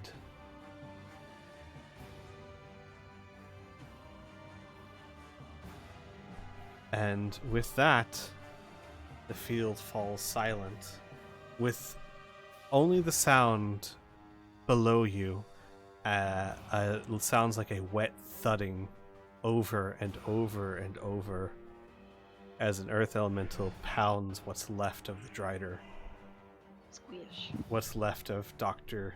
Darululus. Wow, he met a really ignoble end twice. Mm-hmm. First he got turned into a Drider, and then secondly he was made completely ineffective and destroyed by an earth elemental in the best way possible. He got turned into spider paste. And as the field falls silent, Weary's head spins completely around and fixes the Emperor in her sights. That was Ross's next turn, so if we're Yep. not exactly out of combat yet. Well, we will deal with that next week. But yep. But let me go ahead and, if this is your goal, let me go ahead and make these people visible. As it might be relevant now. Yay! But next week, More murder. next week the fight continues. All right, everyone. Thanks for joining us on this super long session, but really Thank worth you. it. Oh boy, not quite blood pig, but lots of blood. We'll see you guys next time. Ta-ta. Yay! Bye.